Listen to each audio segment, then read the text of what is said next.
Good evening, man. Listen, quick question. Do you ever wonder why certain people, not only people, but certain entities tend to profit off of black trauma and why it's possible and why you continuously see it happen and wonder why it makes you feel the way it makes you feel? We are going to talk about that this evening as we talk about a lot of other things as well. My name is Jimmy. This is Freedom Fridays brought to you by the Black Wealth Rebels. You know what I'm saying? That is the Finance Rebel and Buy the Hood together. We make up the Black Wealth Rebels. My brother Corey is here with me. Corey, what's up, good brother? Man, I'm living, so I ain't gonna complain about nothing, man. How are you, man? How was your week, man? I ain't seen y'all brothers this week. How was your week, man?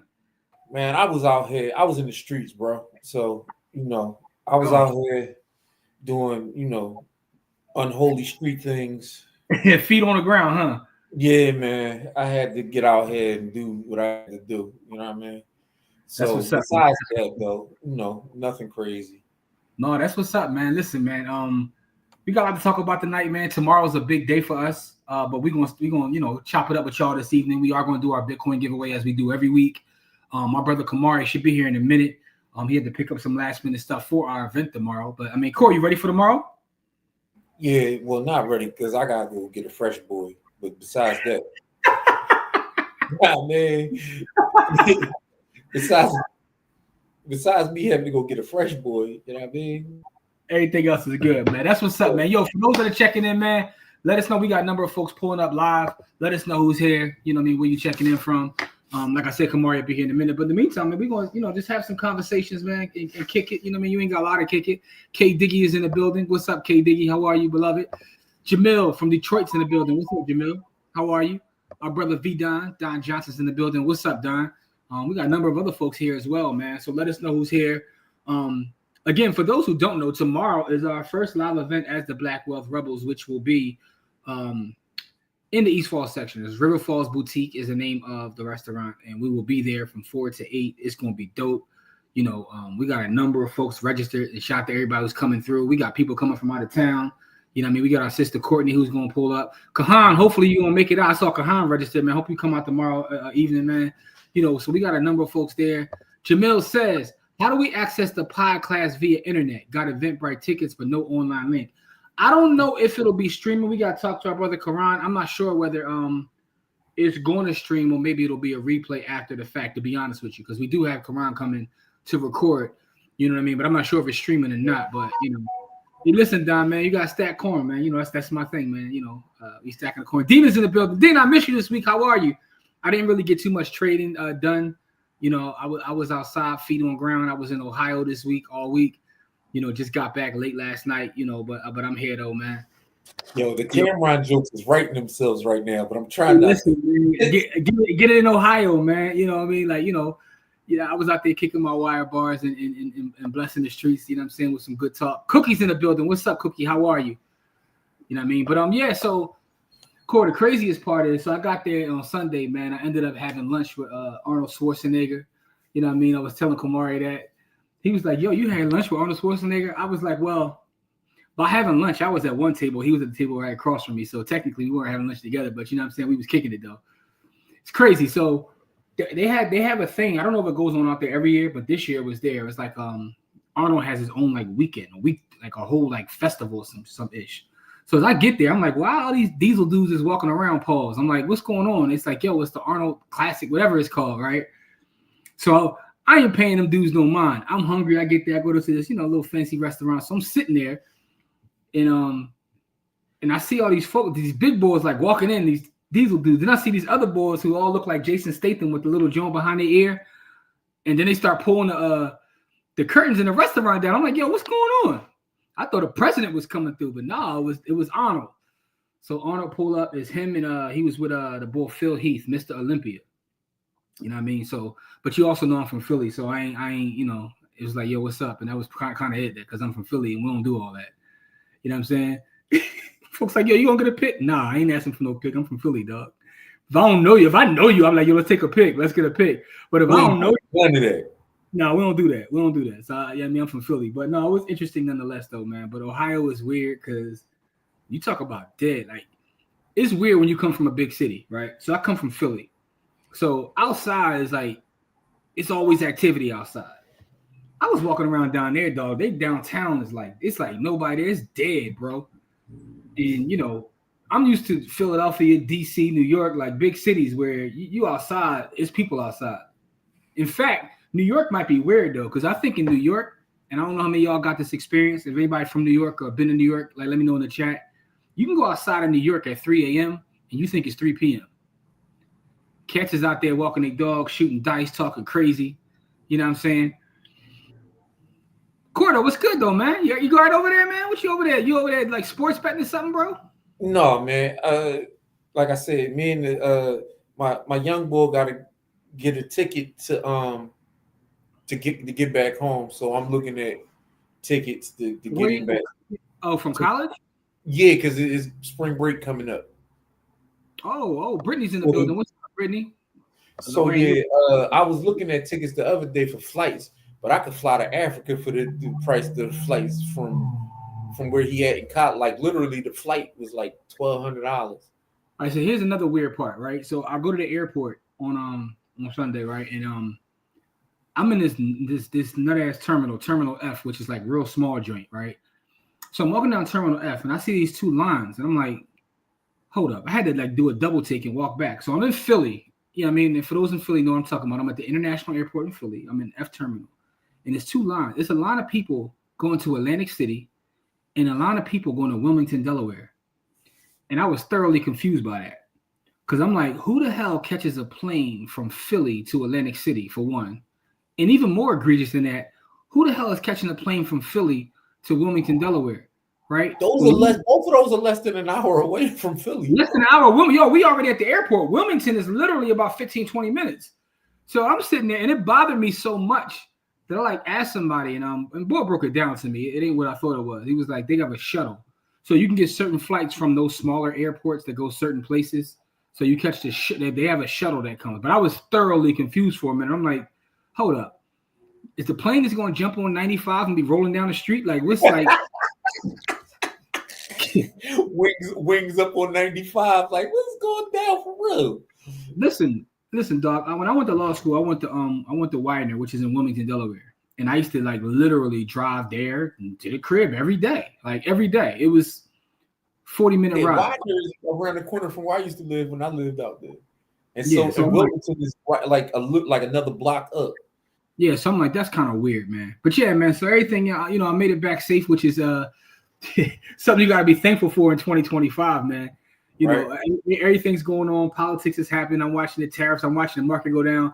I didn't get to trade too much this week, though, man. So I'm pissed about that. I ain't, get to get my reparations out of the market. But I'll be back in there next week, y'all, for everybody who's in the village. And if you're not in the village, join the village by going to blackwealthrebels.com. You can get it for free. So please just go to blackwealthrebels.com because these sites be like messing with us, bro. Like right now, YouTube is the ops, right? YouTube got us on a suspension like we Dennis Rodman right now for body good. So they're ops. So we want to make sure that we're able to corral everybody in our own spaces. What blackwealthrebels.com is one of them. With that being said, though, tonight's topic is really about Black trauma. And I'm going to tell you guys how this topic came to be. I was actually talking to Kamari today. He should be on shortly.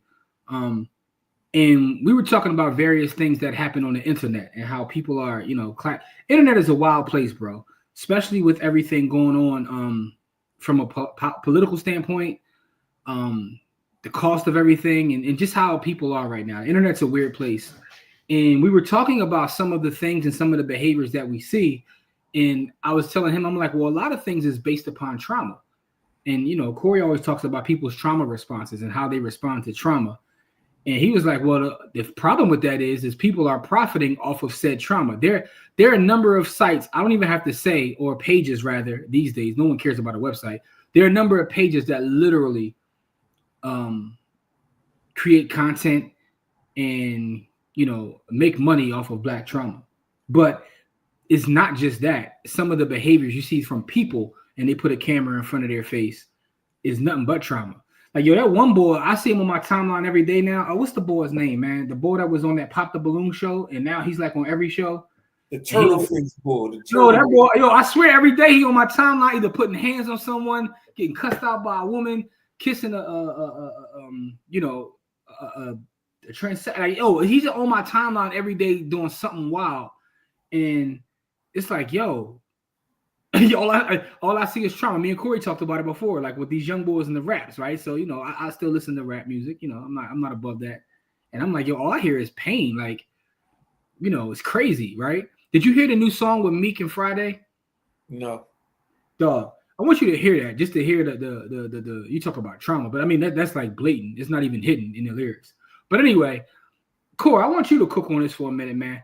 So the first thing I want to know is, why is our trauma so profitable, right? Because to me, that's the bigger question. If it wasn't as profitable, people wouldn't kind of use it the way they use it. So why is our trauma so profitable? And what, if anything, can we do about it?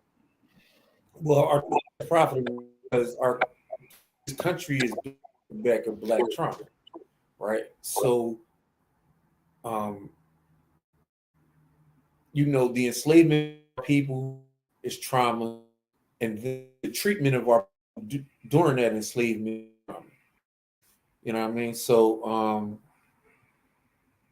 and trauma is something that is passed generationally, and so when you're talking about trauma and trauma responses, everybody think is a response to the environment. And if the environment is bringing stress and trauma, then your responses are going to be stressful and traumatic. And so that's, like I hate to be, the bearer of bad news, but it's kind of crazy how our country creates those situations. Ability from black trauma is how the United States became the number one country in the world, right? They put us in shackles. They shackled our minds, our bodies. It's a mess. You know what I mean? So like, just why does a lot of that resonate with us, right? So I remember years ago, right? Years ago, Bill Cosby, regardless of what you think about him now, he used to, like, in his way, thought he was doing the right things, right? We could talk about, some of his proclivities, but he had this idea of starting a network, right, where all they would show are positive stories, positive black stories. Like, there was going to be nothing negative, no evil, all positive stories. And that thing flopped like crazy. No one cared to watch it. Nobody cared to watch it. No one cares to watch nothing but positive stories.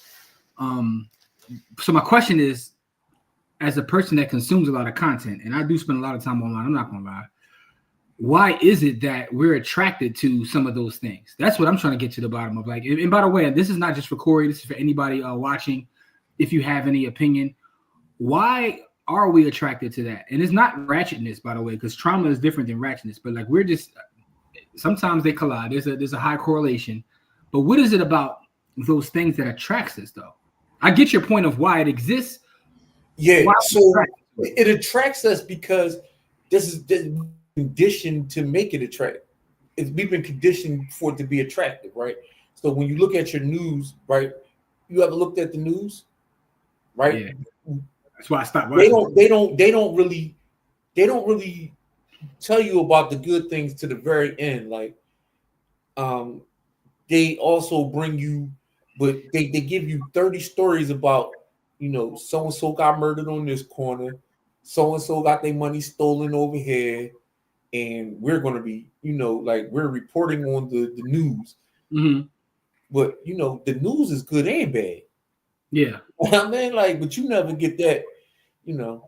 But I mean, even if they lead with the guy, I think that a lot of us are just not. First of all, we got to acknowledge that the president just pulled up. Shout out to our brother Kamari, he's in the building. We're gonna talk about that in a second. But the president's here, so I want to make sure I acknowledge the president. Here we go. Here we go with the BS. El Presidente. El Presidente is here. So I want to make sure I acknowledge you, brother. You know what I mean? Like, our president's here. Let me give myself my own horn. So how about that? How we start off with that? You know what I'm saying? You know what I mean? Good evening, everybody. Good to see you, though. It's good to see you. Hey, man, I'm out here working for y'all, man. Oh, here we go. Here we go. I put that on my soul. All right, yes. Hey, Marquis, you pulling up tomorrow since you started with the shenanigans? Jeez Louise. Yo, that was vicious. Oh, she is vicious. I don't fuck with Marquia like that. She is vicious. Don talking about the song or the Friday and Meek song. He said I saw Gilly rapping the lyrics, almost had him shedding a tear. Oh, yeah, straight trauma verse. Like it is what it is. Don also says we feel like trauma makes us more authentic. So I've heard people say that. I mean, not to me it doesn't, but why is that though? So the question is why is that? But Kamari, what we're talking about is Corey was explaining why the trauma exists within our community, right?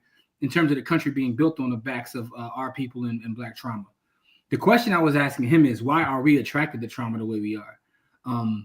Because, listen, it's been ingrained in us to be, right? Like I said, when they do statistics, they talk, and they talking about Black and brown people. The statistics is always skewed. You know, we only 13% of the country, but we're 50% of the prisoners. If you're talking about anything outside of, you know what I mean, the norm, then it becomes problematic and you know, and issues ensue. So the thing is, and then in our music, we've always used our trauma as a source of, you know, inspiration. Mm-hmm. And then what people started doing is, since we were using our trauma as a source of inspiration, they started to profit off of it. We weren't profiting off it because, you know, when we started making music, we started making the blues. Now the blues was originally set up for us to talk to one another, but then it was so rhythmical, and people wanted to hear it so much that it became profitable music to other people. The same thing happened with jazz, and the same thing happened during the with rock, with hip hop, with rock, and then with hip hop, and during the Harlem Renaissance. Like, so we make our trauma look so good that people, you know, they wear it like a badge of honor. Yeah, I think you hit on something right there. That last point, pause. I think that last point is really something to be said, right? In the sense that we go through things and we make things look cool to the point where it almost becomes attractive when it shouldn't be, right? But it does. Kamari, I want to hear Kamari's thoughts on all this because you know, the president didn't get a chance to, you know. So what's up, El Presidente? Like, go ahead. What are your thoughts? Listen, man, God bless y'all. I mean, I come here. Oh, don't say y'all. I didn't say nothing. No, you was in it. Listen, Corey, you gang. So I don't even know if Corey know why I'm messing with you like that, Paul. Like, it don't matter. He jumped in right, bang, bang, bang, bang. I know. Right, Corey, I'm gonna tell you why. Right. So I told y'all last week, and I shared the message with y'all when Kamari said that he's the most important member, you know, of our collective. Right? You did say it. I got the screenshot. We're not getting to that this week, though, Corey. But let me tell you this week, Corey. This week's story, right? So, you know, we have our entity that's set up. You know what I'm saying? Black Wealth Rebels. We Inc., are officially incorporated. Yes, we have our Black Wealth Rebels Inc. You know, not to be confused with Black Brothers Inc., but Black Wealth Rebels Inc. Right? Oh wow! Pause. We need to pause on that one. Right, as I said, not to be confused with Black Brothers Inc., which is, you know, another entity that's notorious in Philadelphia history, right? So we're Black Wealth Rebels Inc. And I'm looking at the paperwork, and you know, because Kamari handled it for us. That's the accountant, you know, in-house accountant, and Kamari is listed as the president. Corey is listed as the treasurer, which is funny in itself for a lot of reasons. Right? And main man got me listed as the secretary, like you know what I'm saying? Like, yo. So I'm like, hold up, and then I realized, like, all right, you know, I'm older. Yo, that, you know, that's amazingly funny. He, like, yo, so I'm like, he told me he's the most important. So, you know, I guess that's why he's the president. So now, you know, that's El Presidente right there, man. So I could be the treasurer because I ain't never gonna steal $1, but you know, but the other parts of it though, like, you know, Dolo with $1. Y'all, I don't know if you want me to be treasurer. That's what makes it even funnier. Corey has a gambling spirit. He gonna make the one with the gambling spirit the treasurer, but he made himself president. You know what I'm saying? So all I'm saying is I just want to make sure I acknowledge you as the president. You know, it's the president of our corporation, man. You know, who put this thing together, huh? Me. That's right, me. Me. Who do I trust? Me. I'm tired of y'all. Patty, I ain't mad on at me. you, Kamari. Listen, there's no animosity. But no, in all seriousness, I mean, Bro. in all seriousness, we were talking about black trauma because for me, I've been watching all these white media outlets just profiting off of our trauma, and that's always happened. Corey brought that up earlier. The greater society have used fake ass science a lot of times to drag us down the river, whether it's eugenics or some of the other pseudosciences that got ran with. And it's like, not only do the opposite people, I think that's a good term, opposite people. The opposite people like to profit off our trauma. It seems like we profit off our trauma. And that's what I was about to ask you. I was about to ask you, like, is it more egregious when we do it ourselves? Because there's a number of pages, again, like I said before, no one cares about website, the pages that I don't even have to say a name. If I say pages that profit off trauma, there's automatically going to be 3 to 5 pages that come to mind. Correct. Yeah. I don't know. I want to see what the people think, right? So if I tell you that there's a page out there that profits off trauma, what's the first name that comes to mind? Y'all put it in the chat. I want to see what y'all say. And I guarantee you, one of the first like 2 to 3 is going to be exactly the same because, you know. But it's funny. It's funny. So the one they come up with a couple. Shout out to Markia. Mm-hmm. But World Star is kind of the genesis of all that. But a lot of people have forgot about them. Yeah. And I mean, he was. That's still kind of suspicious. It's kind of suspicious. He's the biggest website in the world, and main man, you know, he with the ancestors now. Like, they ain't want a black man own that though. Don Johnson, I don't understand how you can say that. But okay. And I know, Don be trolling us off the show. No, he be trolling you. He be trolling you. Jimmy, he trolling you. Jimmy, he be tagging us all the time. No, but I find this stuff funny. Whoa, no, I find it funny too, but it's still trolling. I find it funny. Whoa. What? Hey, he be tagging y'all? Hey, here we go. All right, Corey want a pod. Let's go. Let me get back to some of these comments. I just said, hey, yo. Let me get back to some of these comments to make sure I acknowledge everybody. But real quick, Marquia says my movies will be here in the morning, but I'm headed y'all way. Oh, that's what's up. All right. Adrian from the Shaw's in the building. Are we attracting the trauma, or is black trauma attractive because of its profitability? I think both. Honestly. Anthony says black oppression is an American pastime. Other groups either take pride or pity on our various issues, whereas stories about our enduring success or simply being proud of our lineage is shunned. He said Woody or Aaron the plumber. Yo, I don't get that. No, I was telling him, I was like, it's the boy that was on the Pop the Balloon show. I said, now, for the last 2 to 3 weeks, he's on my timeline every day. He's either swinging on one of his chicks' boyfriends. He's either like making out with someone that he finds out used to be a man. He's either like, he's on various. He's like on the ratchet circuit right now. I think it's Aaron the plumber is his name, but he's on the ratchet circuit right now, and it's kind of wild. Can we talk about Pop the Balloon real quick? Yo, that's got to be like the most black trauma ever. But I gotta give credit for coming up with.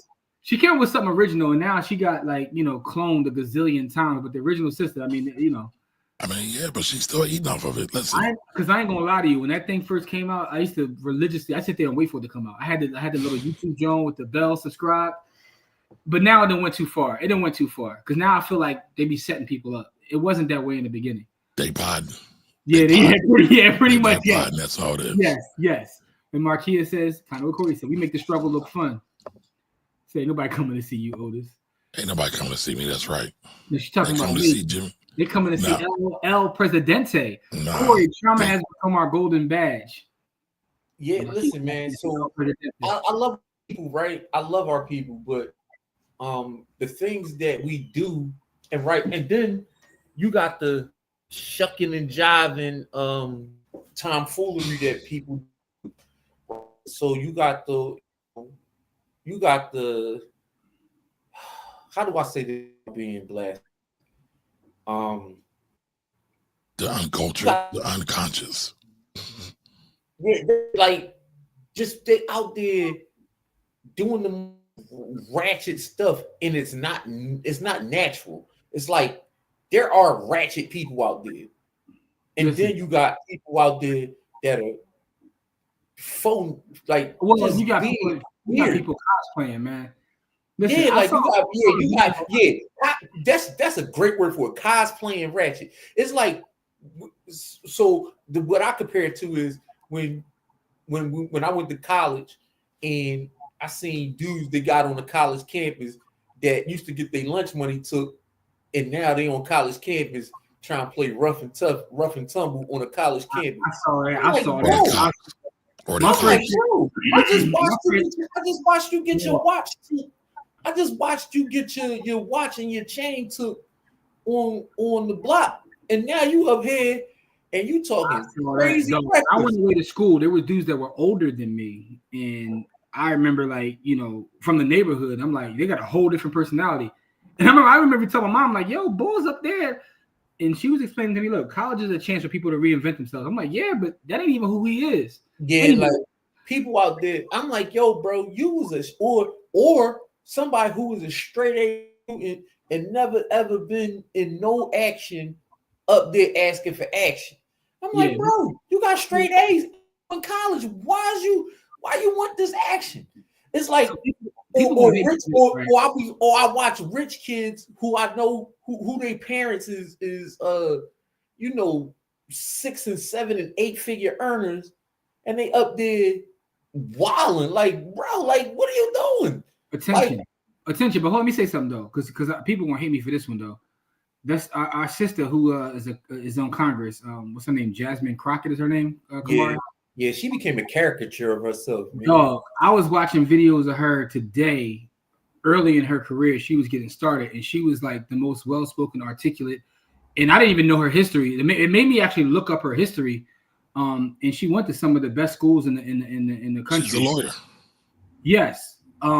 But this whole sister girl thing she going on like comes off a little weird now. Watching the progression, it's like, where did this come from? You call it progression? Listen, it's no shade to her. You know, I think she serves a purpose, but I'm like, I don't know who she is at this point. After watching the videos that I was watching earlier, I'm like, where this whole like, I guess you have to look it up to see what I'm saying. But the way she talks and articulates herself now on her platforms is not how she used to or how she talks in real life. Like, oh, we ain't gonna be out here taking. It's like, what is that for? What are we doing? But I think it's also a response to the atmosphere and the climate that she's dealing with. Like, she's always battling with Marjorie Taylor Greene. I mean, that's where the whole blonde beats Bill. I don't know. But does that make you speaking, for lack of a better term, sister girl verbiage? Like, can't you battle with her by being your authentic self? No, but I think that is her authentic self. I think she code switches like so many of us, and when she gets in the moment, her real self comes out. That's what I think. I could be wrong. I don't know. So anyway, listen. I don't want no shots like thrown in my way, because here's the one thing I do know, and I was responding to a comment on our page yesterday, where someone was kind of clapping at me about criticizing. I criticized Obama on one of our videos, and somebody got offended by that. And I think it's funny though, because we're at this weird place, specifically online, where I saw someone say the other day. As a matter of fact, I'm gonna tell you who it was. What's the boy that owns Barstool? Michael something. No. Dave something. Dave Portnoy. All right, so he made a comment. He criticized Trump, right? But he also used to criticize Biden a lot, and he said some pro-Trump stuff in the past. He said some pro-Biden stuff in the past. But he criticized Trump during a Trump speech. And someone wrote a comment, and it got retweeted several times, like, "I'm tired of you. Why don't you just pick a side?" And that stuck out to me, because I was sitting there thinking, like, why can't he have his own set of thoughts? That's exactly my point, Corey. I'm like, what do you mean pick a side? And someone left a comment on it kind of telling me the same thing, like, pick a side. Like, you can't criticize him when Trump is out here doing it. I'm like, criticizing one man doesn't mean that. It's almost like the Drake and Kendrick of it all. Like, you got to pick one person and you just ride with them regardless of whether they're right or wrong. And the point I was trying to make to them, that right is right and wrong is wrong regardless of who does it. And I feel like when you put people in position to govern us, all of them should be open to be criticized and should be held accountable. That is part of the position.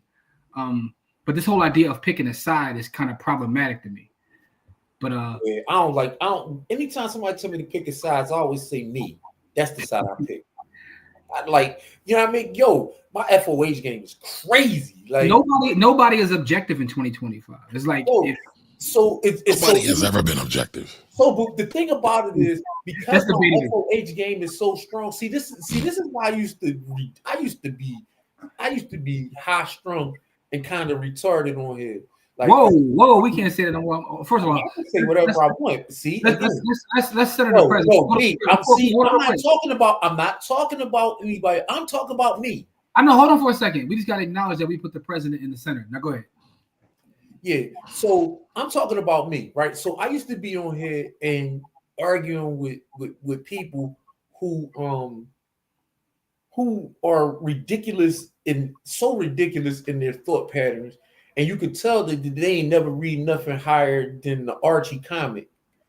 And I was like losing my mind because I'm like, you can't be this stupid. And then I realized, and this is what brought me to the realization that they are this stupid because this country has made them that way, right? Our educational systems don't teach people how to think. They teach people how to do stuff. No, what they don't teach you the crux of learning is exploration. And there's very little exploration in our education. Very little. But I think about that, right? And I went to some great schools, but I think a lot of that for me was taught in the home. It wasn't even taught in school. Yeah, so I was always taught to question everything, including my parents, because nobody's always right. Here's the funny thing: my mom taught me to question everybody, with the exception of her. So the thing is it's about the way you say it and respectfully, right? Because sometimes you just don't know. I wasn't able to be like, "What you talking about?" Like I couldn't suck my teeth and do that. But the other thing is, I could also, you know what I mean? Like if my mom made a decision and it affected me, I could ask why she made that decision. Like, what are you doing? Like, why am I doing this? You see what I'm saying? Like, and then my mom always tell me to ask. Like, because that's one of the most important questions that nobody asks. Why am I doing this? But here's the thing, Core. I think that is taught in the home more so than in school, right? So we have a lot of dysfunction, and I'm not talking about just our people. I think in general, it's a lot of dysfunction in the home where people aren't taught some things in the home that were once taught. Now I sound like I'm saying get off my lawn real fast, but that's not what I'm saying. What I'm saying is things are falling apart somewhere along the lines where people aren't getting those lessons about learning to think for themselves. It's almost because their parents can't think for themselves. I mean, also because some of y'all got grandparents that smoke hookah. Like your grandmom is like 29. So wait a minute. Not only do they smoke hookah, they smoke hookah with the grandkids. So listen, I will not say anything about that. I'm gonna mind my business because I understand why, right? And since we're talking about trauma, let's talk about this. Right, trauma is a cycle, right? It starts with the outside. It starts with whatever the thing is that sets off the trauma, and then it's about your response to that trauma, right? And so, smoking hookah with your grandchild is a crazy response to trauma, but it's the response that most of us have always had, which is to run to something unnatural. A coping mechanism to take us away from whatever it is that's actually bothering us. Yo, no shots at nobody, but I don't want to see you on my timeline smoking hookah with your grandkids. I don't want to see it either. Let me get back to the comments real fast. And if you do it in front of me, I'm going clown you. Right. Don says we lost two young brothers recently, Little Ronnie and Caleb Wilson, who has gotten most of the headlines between the two, and why. Honestly, I must have been out of the loop. I'm not familiar with this body of work. Does anybody know Little Ronnie? Well, Caleb Wilson, I was talking about that the other day on the channel. He was a brother. Oh, I did hear that. That's the fraternity brother, right? He was pledging Q, and he wound up dying. And originally, they said they don't know what happened. Then allegedly, they found out they were at some off-site warehouse where they drilled the ball, punched him several times, and he wound up dying. All right, I'm lying. I did hear both of these. I guess I didn't know him by name. I did hear about the fraternity boy, and little Ronnie was the one who got he was with his daughter, and they pumed him while he was in the car wash or something with his daughter. I did hear about that story. Wow. Damn. Well, yeah, which is absolutely wild. Him and his 5-year-old daughter, rest in peace.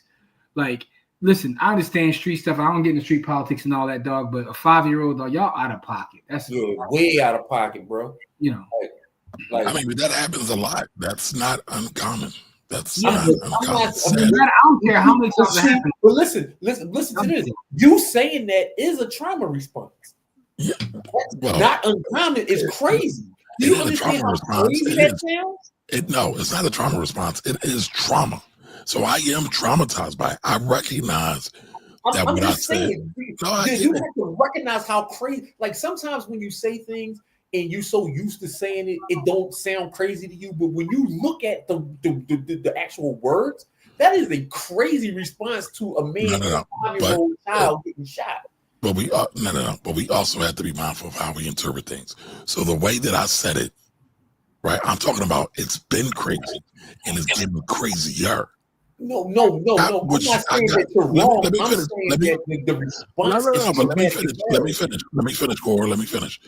But I get how it sounds in the moment. It's like kids get shot all the time, B. No, I ain't trying to whitewash it. I'm not trying to skip past it. I'm like, all of it's fucked up. That's all I'm saying. No, I'm just saying I'm not saying that you were trying to say it in a way that was diminishing what happened. What I'm saying is how traumatic that is. You see what I'm saying? Like how traumatic your response was that it just flowed out of you without you even having to think about it. Like that's how traumatic that response was to you, because a man and his 5-year-old child getting shot at the same time shouldn't be commonplace. And if it's happening and we become so desensitized to it that our trauma responses then that's effed up. Like that's crazy. You know what I mean? And we have to figure out a way for our trauma not to be because what our trauma becomes is the feedback loop. That's what I was going into before we started this. It's a loop, right? It starts with the outer, and then your trauma, then your response to that trauma, and then your response to your trauma feeds back into that loop. And every time something that happens that's similar to that, it brings you right back into that loop of trauma that happens. And so this is what I was talking about with the violence, right? When you talk about like let me talk about my own trauma. I grew up in a neighborhood where I probably seen 150 people get shot, right? This is not an exaggeration. It's literal. I grew up in a literal war zone, right? You know how you talking about child soldier. Like I grew up in a wild place where I grew up around people who really cared, but I also grew up around people who shoot your eyeballs out for talking crazy. Like it was absolute chaos. Like, and you never knew what kind of day a person was having on what kind of day. And so you had to be respectful of people because you never knew what kind of day they was having. Like if you got disrespectful with the wrong person on the wrong day, you can get lifted off earth. And it wasn't and that's not even like I ain't trying to glorify it. I'm just saying what the situation was, right? And so I've become so desensitized to violence, like because I know most people not about that action or about that life. Most people aren't about that action or about that life at all. I know most people are puss. I don't know how to say it. Most people are puss. Like they really don't want no confrontation, no action, no nothing. So when most people talk to me, I don't even recognize them as a threat. But because I've been around so much violence, I also recognize the other side where like I see sociopaths in a lot of people. You see, like I recognize sociopathic behavior in a way that most people don't see it because I've seen so many sociopaths. Like, and I had firsthand experience with these people. I don't have to, like, I didn't go to college to get the information that I got about sociopaths. You know what I mean? Like, the college helped me form, words and talk about it in a way that makes sense. But I didn't need college experience to recognize what a sociopath looks like because I've seen them in real life. So let me go ahead. Let me do this real quick, y'all. I want to share something with Brother Don V. He shared something that kind of goes in line with what we're talking about tonight. Go ahead, you got it. And I want to so Don says some of y'all never going to grow up because you have people co-signing your behavior instead of being honest with you. Man. What do y'all think about that? Man, listen, let me get to this. I want to answer that, but I'm going to get this comment because it's another part that kind of goes with that. That's in the comments. Okay. Real fast, though, when we ask that question, of course, the first one to come up is the Shade Room. Hollywood Unlocked. Don says Roland Newton. World Star. Forgot about them. Here's the one I want to get to. Let's try capitalism. Says trauma can become an excuse for inaction, right? I agree. And also trauma can also an explanation for bad behavior. I think that's part of this conversation too. Correct. But I also feel like we have to acknowledge it, but still not let it consume us. Yes, but I feel like we still have to acknowledge it. But I think that's part of the conversation. Eat that comment. So and another one says everybody has trauma. Rich people claim to be traumatized by going to rich boarding schools and feel their dad never loved them. Everyone can be traumatized. We did, but it's about response to trauma. See, the thing is, everything is a response to trauma, right? And so you have to realize that yes, everybody can be traumatized, but the behavior you see on the outside is the response to the internalized trauma. The behavior you see on the outside, what you just witnessed, whatever you just saw, whatever you just heard, is a response to internalized trauma that came from an external source. So go ahead. No, I'm just adding this to the conversation where Don says that some people are never going to grow up because you have people co-signing your behavior instead of being honest with you. So when you talk about using it as kind of a crutch and then people not being honest with you, it's why you have people in second and third childhoods who walk around and brag about being a gangbanger in their mid-50s. Is why you have stuff like that. I was prom queen in high school. I was prom queen in King High School. That's a New Jack City quote, by the way. You know what I'm saying? Anyway. Yeah, come on, man. You already know what it is. Wait a minute. Real quick. Yeah. Shout out to Jimmy for dropping the wire bars out in Ohio land. Hey man, listen, every time I get a chance to speak, man, you think I ain't gonna work something into our, our conversation tomorrow? I drop them every Friday here. I speak wire. But listen though, real quick, as Simon says, what up, y'all? Yeah, she doing too much. DNC got her doing the most. All right, so it's not just me then. I didn't know that. I thought that this personality that I see now was her. I went back and watched the her origin story, and I'm like, this is weird. I mean, listen, even Tesla and Figaro has talked about her because they're doing this whole Avenger Street Fighter thing, and she participated in it. I think it's a catch-22. I think it's either way you go, it's rough. Yeah. Hey, listen, man. Carl Thomas taught you about catch-22s. But anyway, Big Patmo says that's like Michael Irvin's son rapping like gangster, and he grew up in a gated community. Listen, man, that's the way he's letting this trauma out, though. Sometimes we don't even realize we code switching, so it could be that. I mean, that's true too. That's absolutely true. Don says it's an act. That's not her life. She's a valley girl. Man, that's crazy. Dog. Wow. Hey, listen, man. Sometimes the culture will try to guilt you when you steer away from the trauma. When you rise above it, transcending the trauma equals growth. Correct. For sure. Yo, that's what we call crabs in a barrel. So So Kevin Hart has a new show. It's on BET Plus. It's called Little Kev. It's actually animated, but the show is based upon his childhood and him growing up in North Philly. And I was watching like a piece of it, and like it's Kev grew up around Erie Ave, right? EA all day. So it's this part on there where this dude comes in, like doctor dude. He's like professional, all suited up and everything. He's like telling the people outside in the community, like, I moved back, to make a difference and to help. And like, it gets quiet and everybody's staring at him. And then like, you think they're about to have a whole positive job, and they just start going in on him like, well, you got to be the stupidest mother. But anyway, I say all that to say it reminded me of the whole idea. Like sometimes when you do grow, people look at you like you crazy. Like, why are you rising above it? So, Dina's comment made me think about that. Dr. Seb's in the building. Hey, Dr. Seb, how are you? So Marquia says, I'll let Marquia to question me just with respect. Schools try to force obedience, thinking and questioning is taught at home. Yeah, that's what I was saying. Hookah don't take you nowhere. Well, that sounds like a T-shirt. Hookah, hey, come on, cook that shirt up. Hookah don't take you nowhere. And then your house smell like air out the back of the PS5. My kid is bugging. Yeah. What's up, Dr. Chaz? Yo, everybody do me a favor. We gotta start using some of these comments, man. Like we gotta highlight some of these comments and put them on like show tags because some of these comments is absolutely hilarious.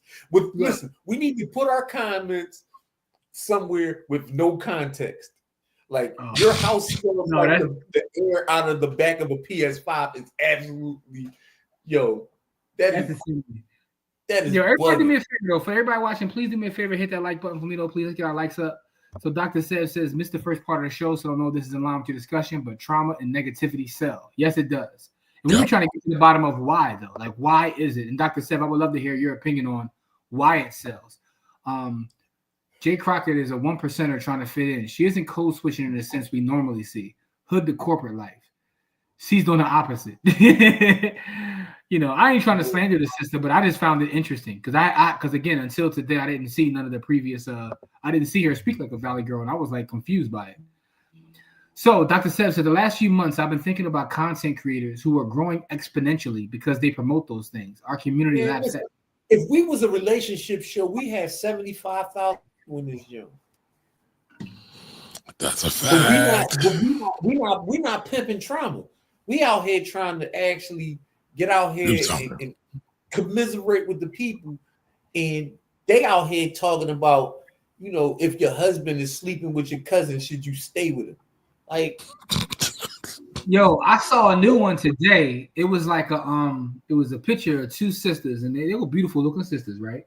And the headline said that it said that this guy, these are his two baby moms, and they joined forces together to beat up his new girlfriend, and a new girlfriend pressed charges and got the kids taken away from both his baby moms, right?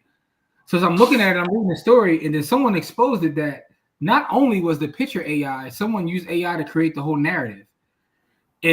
But by this time, the joint had several thousand, 100,000 retweets, and people are commenting, they're doing think pieces on it, and it's like, yo, none of it was real. So outside of just having like black trauma, people are creating fake black trauma just to get clicks and likes.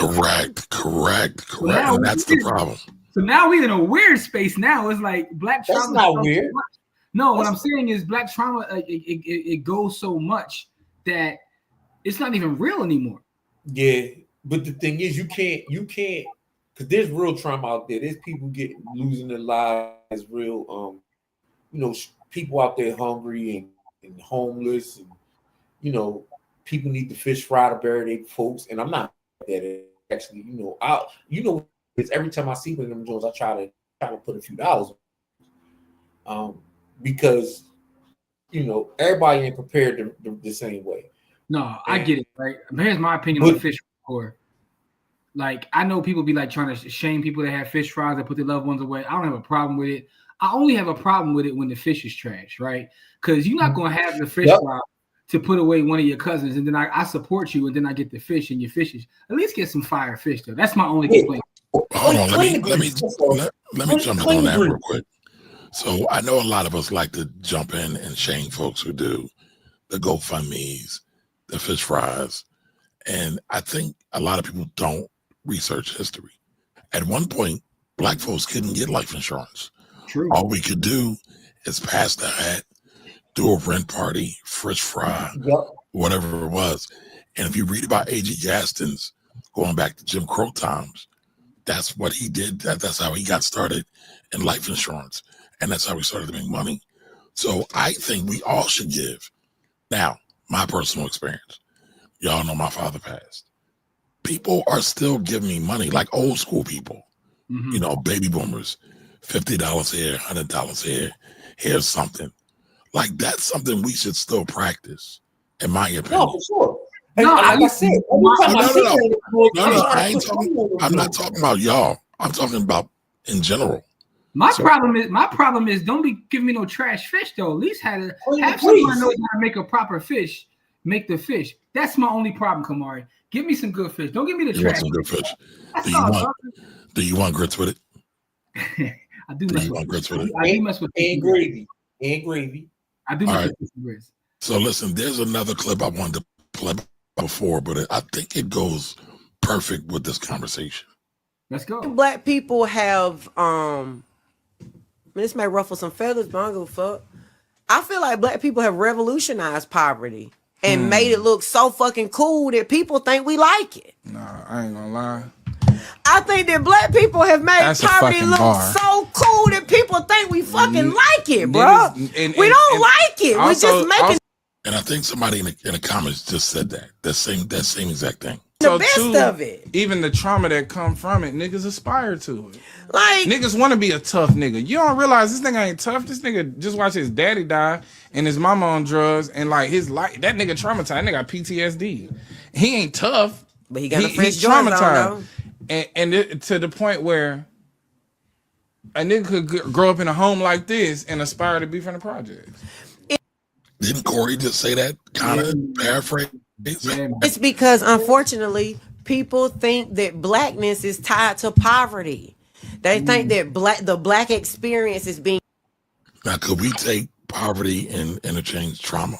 Poor. That's why when you have others who equate poverty to being black, or I don't have any privilege, I grew up poor. Why the fuck do you think because you've been broke that you know what it feels like to be black? No, you don't. You've just been poor. Well, I think that those people that say they're just liars.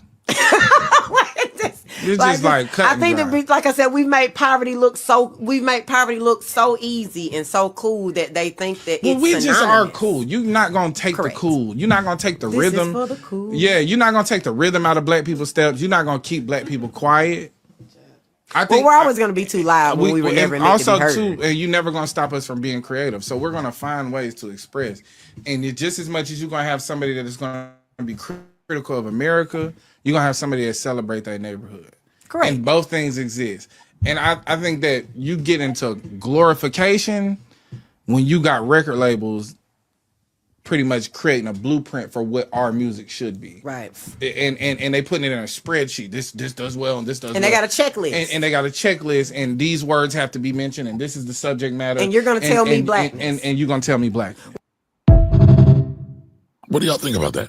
I mean, is it me or does it seem right on point to what we're talking about? No, it is. But first off, salute to them because I'm not familiar with them, but that's like the third clip I saw that resonated with me. So now I got to look up their podcast because podcast is dope. Shout out to I've never listened to it. Yeah, but that's dope. That's like the third clip that I've seen online. I'm like, oh, they be cooking, right? You know, and she was singing Babyface, by the way. This is for the cool. So anyway, but no, man, there's a lot to unpack there. But it's true. That one statement she said when people be like, well, I understand. I've heard that so many times from Kamari's word from the other side. I grew up poor. What? Listen, I told this story before. I was given a talk. I'm trying to remember what city I was in. I don't even know what city I was in. This was a couple years ago. I think I was in Minnesota or something. And I was given a talk there. And this lady, she came to me and she was asking me about talking to her kids and whatnot. And she was, a nice 6F lady. And she meant well, but here's what she said. She was like, I enjoyed your speech. It was so it was so inspiring. I would want to know if you had time while you're here, can you come speak to my kids? I'm pretty sure, you probably have the same background, grew up rough like them, and they could resonate with someone like you. And I was like, yo, I went to private school. I don't know who you think you're talking to. That ain't my experience, sis. But her default was you're black, so you grew up poor. Listen, man, I listen. I had food in the house. Like, I don't know what you're talking. Like, I don't know what you're talking about. Like, her default, and she felt so embarrassed. She turned like the color of a Coke can because she was so embarrassed when I called her on the BS. But her default for me was, you must have grew up in a poverty-stricken home and like you're a success story. So can you come talk to my kids? And I'm like, that ain't my story. You talk so good for being black. That's kind of what it was. Listen, I had a Jewish brother one time tell me, and he meant it as a compliment, in a real estate game. He pulled me to the side of the clothes and was like, "Yo, you are a credit to your race." And he thought that I was going to be like excited that he said that to me, and I was like, "Yo, that's racist." Like, what you mean? You so clean. You so clean. Your kid's so clean. Yo, Like, what you mean by that? First time I ever heard my mom snap in public that wasn't at me,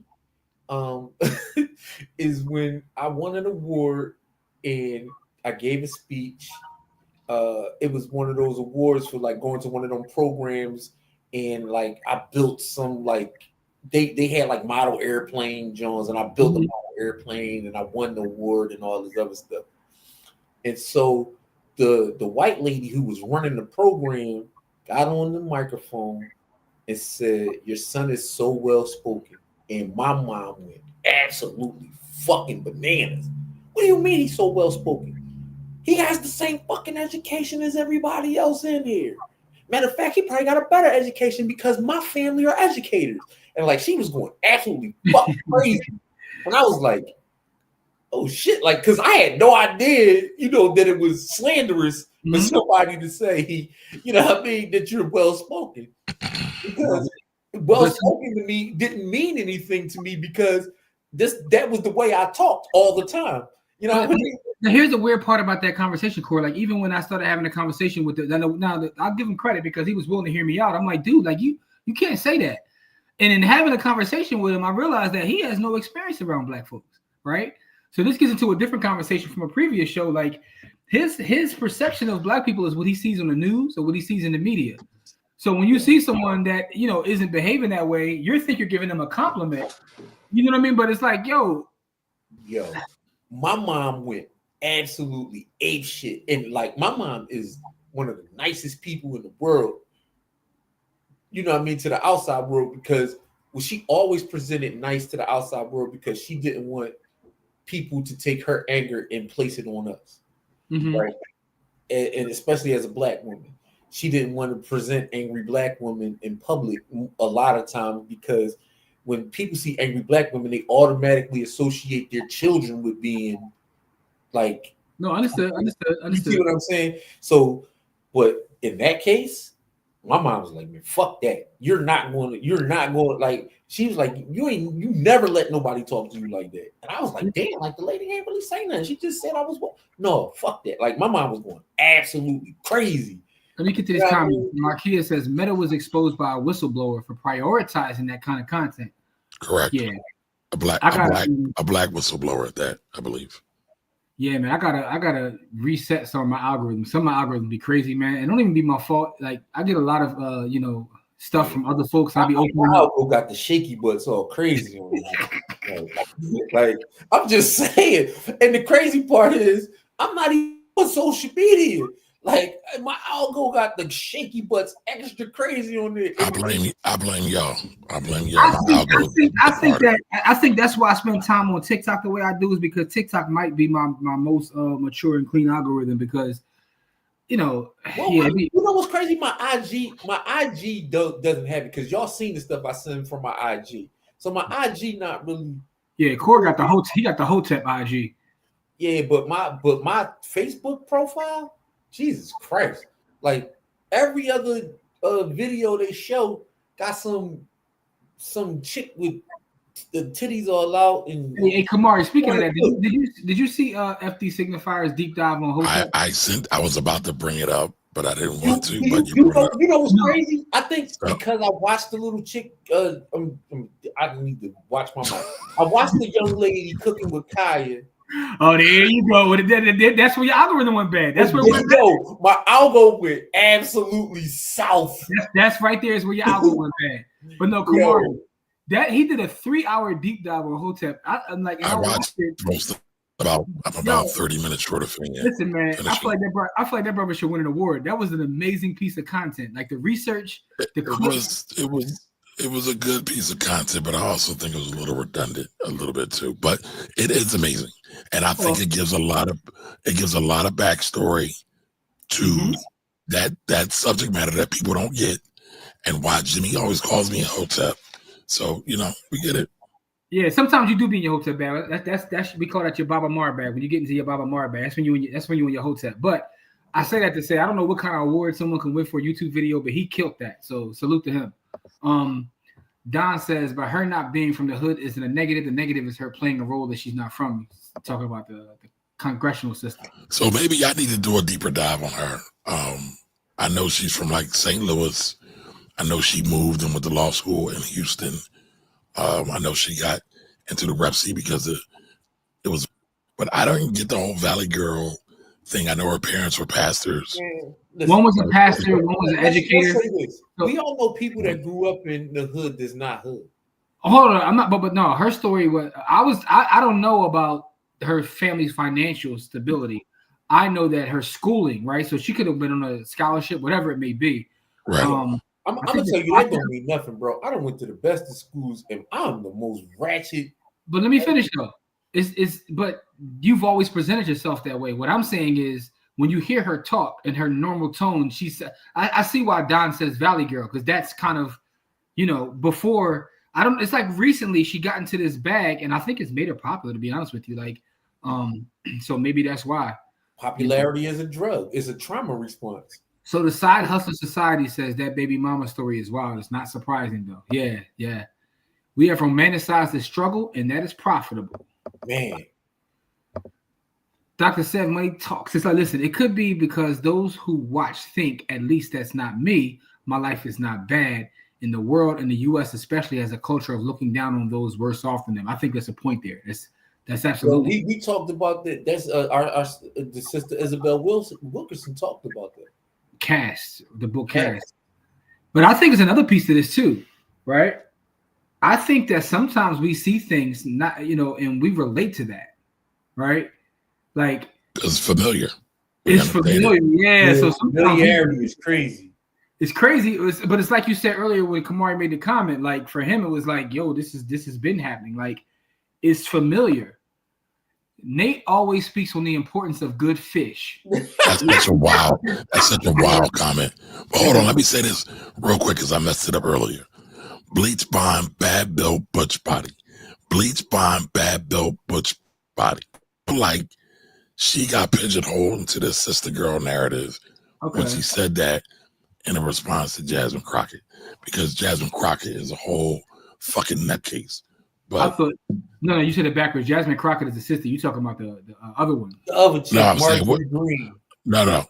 Okay, yeah, Marjorie Taylor Greene is a total whack job. Yeah. Okay, yeah. There you said it right because you just called Jasmine the nutcase, but Okay. And by the way, my apologies. When you went into that bar, I thought you was like spitting some Pat Poose lyrics for a second. Can you? No. I thought you were the old Coogee rap. No, because Pat Poose is the king of alliteration, so I thought you was on your, the alphabet slaughterhouse. No. He is not the king of alliteration. Coogee rap is the king of alliterations. Bro. Listen, man. All right, we're not doing that tonight, y'all. But listen, shout out to Jasmine Crockett. Those are her bars, right? Because Marjorie Taylor Greene and all the Republicans right now are wild. And they are looking to bully and do whatever they want to do. Well, listen, also, shout out to Pat Poose because he right back outside with the black love like he never missed a beat. He got right back to it.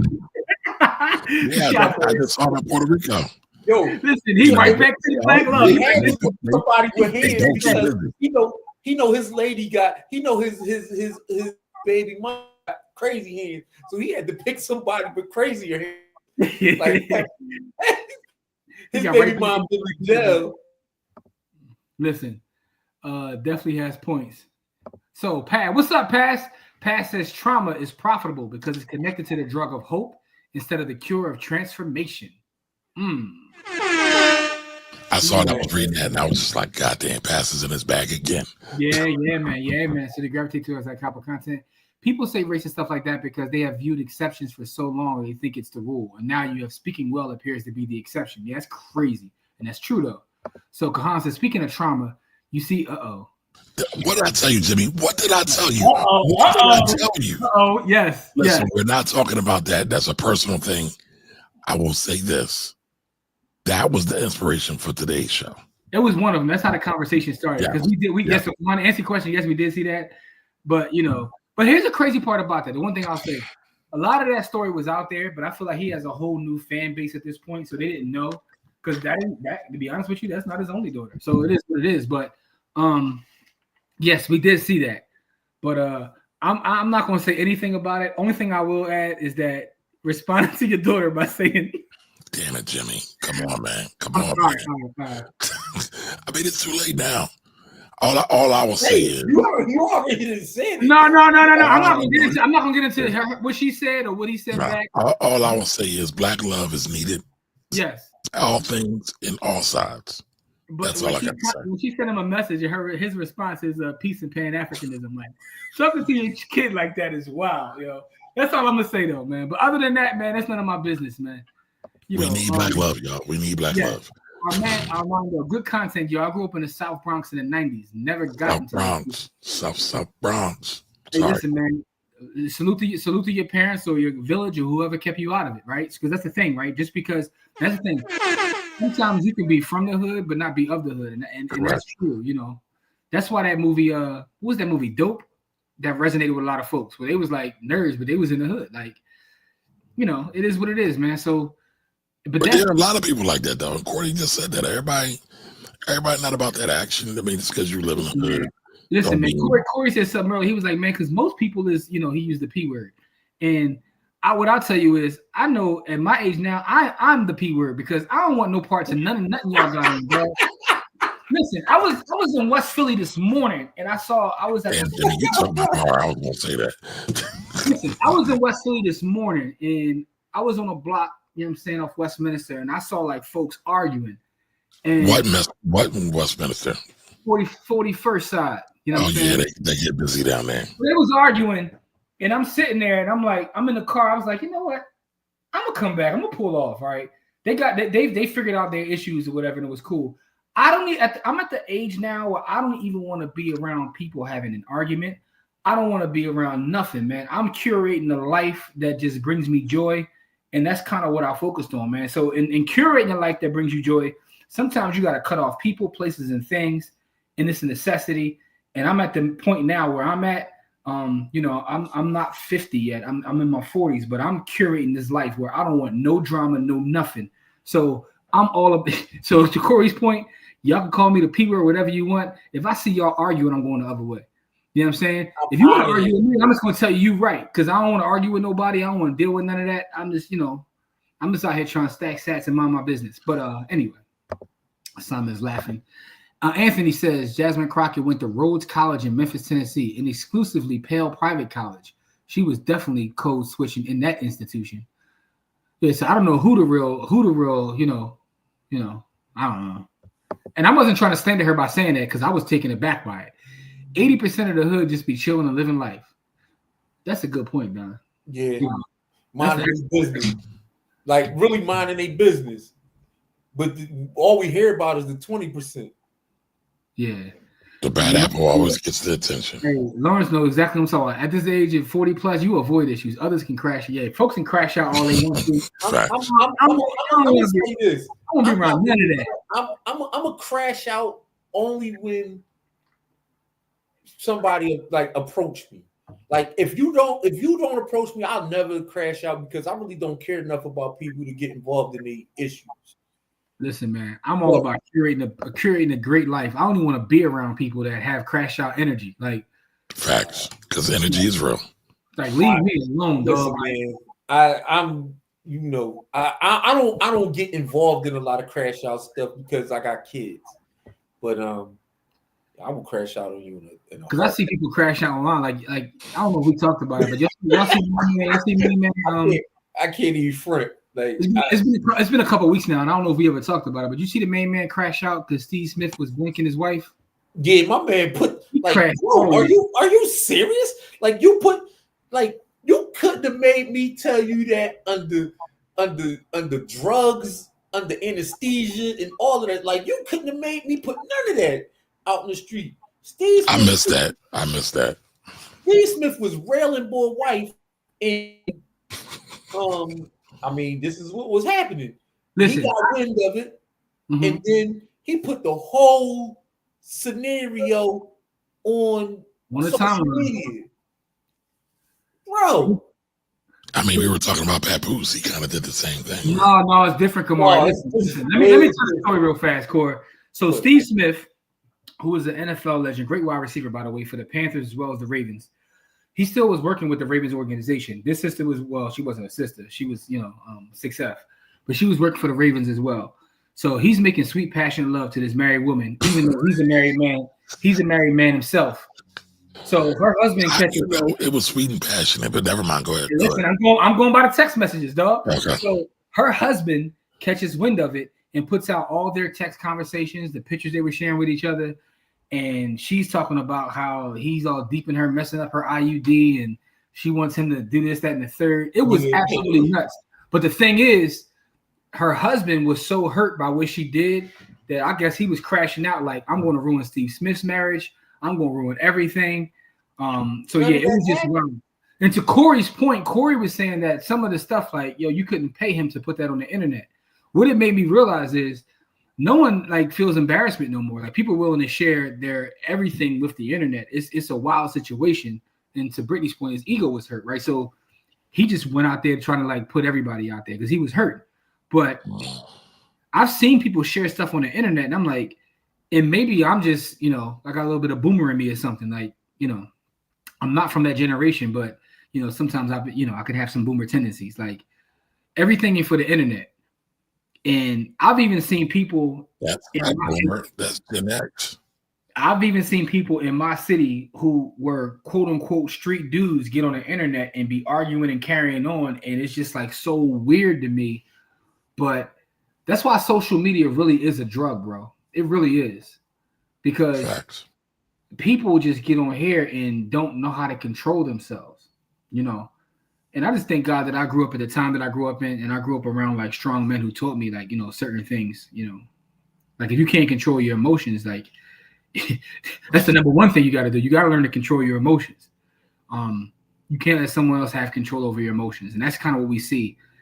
It's wild, bro. But you gotta come on. When we get off here, go look it up. Go look up the Steve Smith drama, dog. It was I don't need to see it. It was a whole show, and cool. And when you bring that stuff to the internet, right? No one's really going to sympathize with you. You're going to be all they're going to do is get their jokes off. Correct. So it is what it is, man. Don says. Oh, what happened to the president? Don says, no, she also went to high in K to 12. Okay, so she also from K to 12, she was also in those kind of schools. Brittany, his ego was hurt. Hence why people are now for the streets because they don't know how to keep things in-house. Yeah, that's not boomer. That's normal people tendency. Sharing crash outs under the guise of keeping it real is also wild. Yes, it is. Yeah, it is. I guess you're right, man. It's just weird times we're living in, man. It's weird times we're living in. And that's all part of trauma too, to be honest with you. But people share their trauma. People share their trauma. Well, I think everybody wants to be heard, right? And that's the one thing, like you said, attention. Attention is probably the greatest drug ever created. And once a person gets a little bit of it, they don't know what to do. Just like crack. Fab said, money's not the root of all evil anymore. Attention is. That's a Fab bar. That's right. So that's what it is. Like attention is crazy. It's to the point now where people would rather have attention than money. Yeah. But it's always been like that to a certain degree. I love the scene from Cadillac Records where most Def is playing. Damn, what was his character? He was playing a major blues singer back then, and it was like, do you want to be famous or do you want to be rich? And he's like, well, let me switch seats because I want to be rich.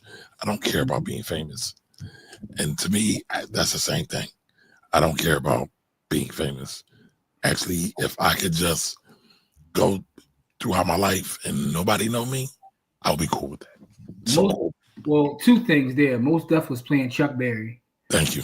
And also, Cameron Giles has a lyric where he says, we say all the fortune without the fame, goddamn you wrong. Like, and that's the point, right? I don't care for fame, I'd rather have the fortune, So let's see. Big Patmo says she went to a private school in law where the median household income is $250K. I mean, yeah, her background. I got. That doesn't make you not black. That does not make Well, you. no one ever said she wasn't black though, bro. But wait a minute. Let me finish. That doesn't mean you don't understand what's going on either. I don't get where you're coming from with your comment. Yeah, you said she switched, right? No. I'm talking about the way she even carried herself. I'm not talking about just her schooling. People are pointing out the fact that this whole sister girl persona is made up based upon her schooling, right? I'm saying forget where she went to school, although that's part of the story. If you watch her talk, right, before the whole going. I've heard her speak the English before. Yo, she sounds like a Valley girl, right? That's why I found the Don comment so funny, because that's what she sounds like. And I'm like, so where did this whole sister girl thing come from? And again, maybe that is her authentic self and she was switching before. I don't know her. So I just find it to be completely interesting. It's like, are you cosplaying? Like, what are you doing? Aren't we all cosplaying though? No. I would like to start cosplaying, bro. I mean, Paul Dunbar said we all wear the mask. So we are kind of playing cosplay. A little bit.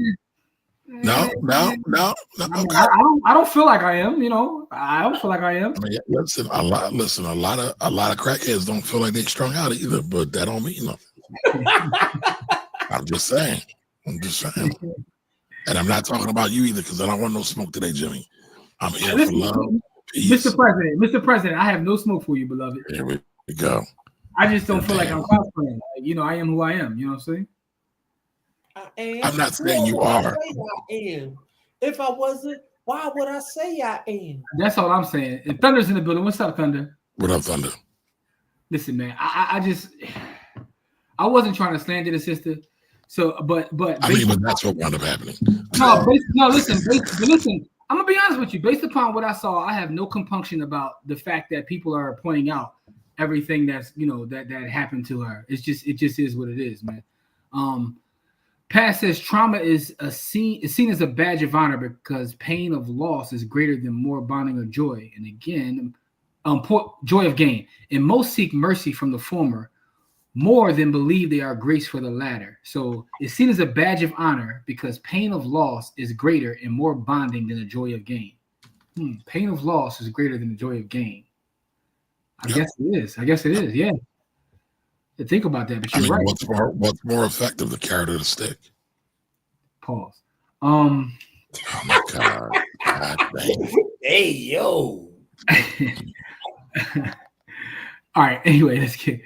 Lauren says trauma dumping on social media doesn't fix anything in this attention economy. Now we got layoff stories. Oh, those about to increase. The layoff stories about to be wild out here. So I'm old school. F the fame. I want the money. And that scene was with Chuck Berry. That's what it was. Chuck Berry. I don't want to be famous. I want to make a lot of money on YouTube. I think fame is going to come with that. And that's the question. Can you make a lot of money on you? That's why people go so crazy now with the faceless channels. Because can you actually make a lot of money on YouTube without becoming famous? Yes. Yes. Strictly a faceless channel, or I'm talking about even with your face being shown? But there's a lot of things that can be done. Everybody thinks you have to make a lot of money. But there are people that have 1,000 subs, but they sell a product on YouTube or Facebook. And that's how they make their money. Like a lot of people think you make the money from YouTube ads and AdSense. AdSense is trash, but everybody is dependent upon it, and everybody's looking for that. Listen, sell your product for $59.99. Sell 5 of those a day, and then keep it pushing. Yeah. Look, Kamar, giving out YouTube advice. The president right there. So Thunder says, I've been in a few situations where I had the code switch. Every time you get pulled over by the cops, right? Period. Says she is cosplaying for attention and money. This is a way to get paid, write a book, and maybe get a TV show. All right, that's Lawrence's opinion. Maybe. So Don says no one is speaking on her blackness, but more of her actions. And I think that's true too, right? Because even if she was quote unquote the Valley girl, there's black Valley girls, right? The phrase you hate, but the blacks are not a monolith. We come from all different spaces and we behave in different ways. There's no one way to be black. And what actions are we talking about? Her job is to be a representative and get laws and legislation done. And she's fighting an oppressive force. She's going to do extremist things. What should she do? Just say, are the thous and all the ad words and adjectives? Because I don't know any of those. Corey. I don't catch that. Y'all don't catch the subs, but I catch it. It's not a sub. I'm talking about I didn't go to Central. I went to high school. That's what y'all say. Oh, Matter of fact, did anybody see the episode the other day? Because we had another Central cult member in the building. It was excellent episode, though. Shout out to Joe, man. Joe definitely is a Central guy, but you got to stop with I catch everything. I catch all your bars, beloved. Wait a minute, that is what y'all say, right? Corey said it again during the broadcast. I mean, listen. That's what it is. Like some people go to high school. We went to Central. I get it. But you ain't have to the adjectives and the adverbs like. Well, that was a real conversation we had. Yes, it was a real conversation. Okay, all right, so we gotta let the audience in because they may not know what we're talking about. So Kamari had shared the video with us, and I thought the video was an excellent video. But I told him my problem with the video is the sister who was talking called something a noun that was an adjective. And I was trying to explain to Kamari what an adjective and an adverb is. Because I don't know. So now that I've done that, now he finds a way to take shots. Like, I don't know. I still don't know. I haven't known since third grade. I'm sorry. I'm not going to get it. An adverb describes an action word, and an adjective describes a noun. It's a simple way to put it. I'm going to forget that. I'm just telling you. I mean, adverb literally has verb in. Never mind. All right. Okay. Anyway, man. So I'm sorry. Anthony says it's crazy the way Stephen Smith Sr. apologized to old boy. It was so calm and reserved. He didn't have to yell because he knocked the lining out of that thing, just like Nate did Stoney. Anthony, I was thinking about the way because when dude called Steve Smith and recorded himself calling Steve Smith and played it for the internet. He was like, "Yo, you're sleeping with my wife," and Steve Smith was like, "Sorry." My fault. Anthony, the way he said it, I don't know if he was actually apologizing or he was coming like, "Sorry, come again," like on that type pause. But it definitely was wild. He definitely was very calm. He also probably realized that this bull is recording me, so I ain't gonna say nothing crazy. Because also the bull was tagging his sponsors. He was tagging Yeti. Yeti is one of his sponsors. Like, Yeti, look what he's doing. He tagged Antonio Brown. He was going crazy. So Thunder says, whether she's code switching or not, will she make tangible changes or carry on with democratic, benign, and neglect policies? I think that's the bigger question. And I was really just asking a question about her because I didn't know her background. I heard she went to some great schools, but I was just in shock when I heard her real voice. And I was like, whoa, that was all. Black trauma has always been extremely profitable. This is why we don't fix problems in society. That's why we got poverty problems. There is no profit in the cure. You can be highly educated, well-spoken, and authentically Black. This is true. You're right. The Kendrick Lamar reel was needed. Kamari never watched Schoolhouse Rock. Yeah, you don't know how bills passed up? That was not Schoolhouse Rock, is it? The bill. That's not. What? See, yeah, you really actually never did Schoolhouse. Bro, what's wrong with you? All right, so this is a strange day when Rachel Dolezal was actually putting more tangible work than actual BWs or BMs. Don't do that. You're gonna get people mad at us.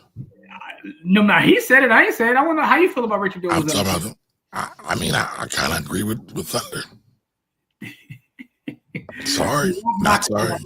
So, Rock, what we were talking about is the sister Jasmine Crockett, right? And I was trying to bring up a point. It was no slander to the sister, but I was saying that I came across some content with her like a couple years ago, just having conversations, and it was a different voice, different tone, different everything. It was just, she was very articulate, very well spoken.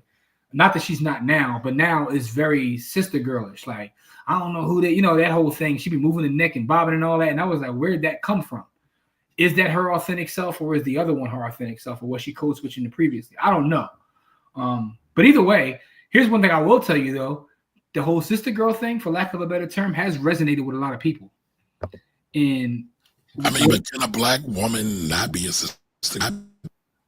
No, when I say that, you know what I'm describing. I'm not saying. I'm just asking. I'm asking. No, I don't have a term for what it is I'm trying to say. So when I say that, people understand what I'm describing. Okay. Because sometimes people do cosplay that, right? And listen, I respect people that are authentically themselves, whatever that may be. Even if you are, listen, this is one of the reasons why I find Cardi B to be so fascinating, right? Because she's completely ratchet, but she owns it. And it's, to me, that's something to. That's it. If you own it, then then it is what it is. So it's a great point. It's a great point from Markia. 10 years ago, I was not the vibe I am today because for years I was forced to play the game to have my voice heard. I totally understand that too. I ain't mad at it. I totally understand that too. But I think that's why people are digging into our background because people feel like she's playing the game now, right? They feel like it's the opposite. They feel like she's doing the opposite. Like who she is. Huh? You got to play the game in Congress, no matter who you are. Yeah.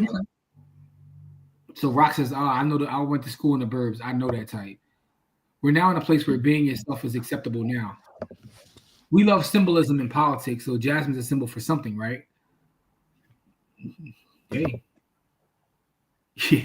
Think about she abandoned her W womanhood to put in work for the family. I don't know what that means. Yeah, I was trying to put that together. Yeah, expound on that, Thunder. But Yeah, what you mean by that? But go ahead. I want to share a story with y'all real quick. Go ahead, share your story, beloved. I got a call from the Department of Justice today. Whoa, wasn't by my file, was it? No. Okay, cool. All right, go ahead, finish it. So some guy says, I'm calling from the Department of Justice. Sounds like he's calling from a call center. Has a slightly Indian accent. I said, where are you calling from? Justice.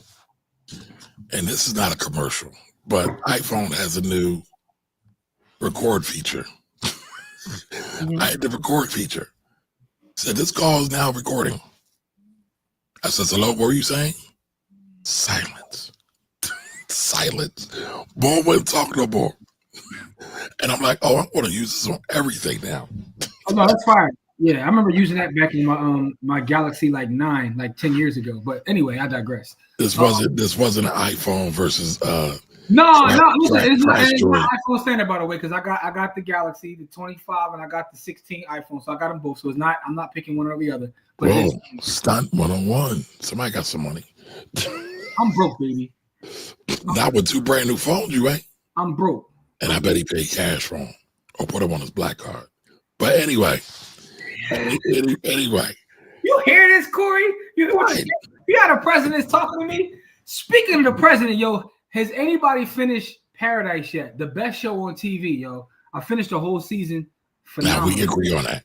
We can agree on that. You know what's crazy? I won't watch that, but I watched the first 2 episodes of Daredevil because he was getting punched in the face. Wait a minute, Daredevil started already? Yes, they on episode 2. Oh, I didn't know that, but Paradise is definitely a new Daredevil? Yes, and the whole new one. You talking about the old one or the new one? It's I think it's Daredevil Reborn or something like that. I didn't even know that was. But it's with the same boy, right? Yeah, it's the same dude. Yeah, same boy. Yeah, I didn't know. What's that on, Kamari? Netflix, I think. I didn't see it.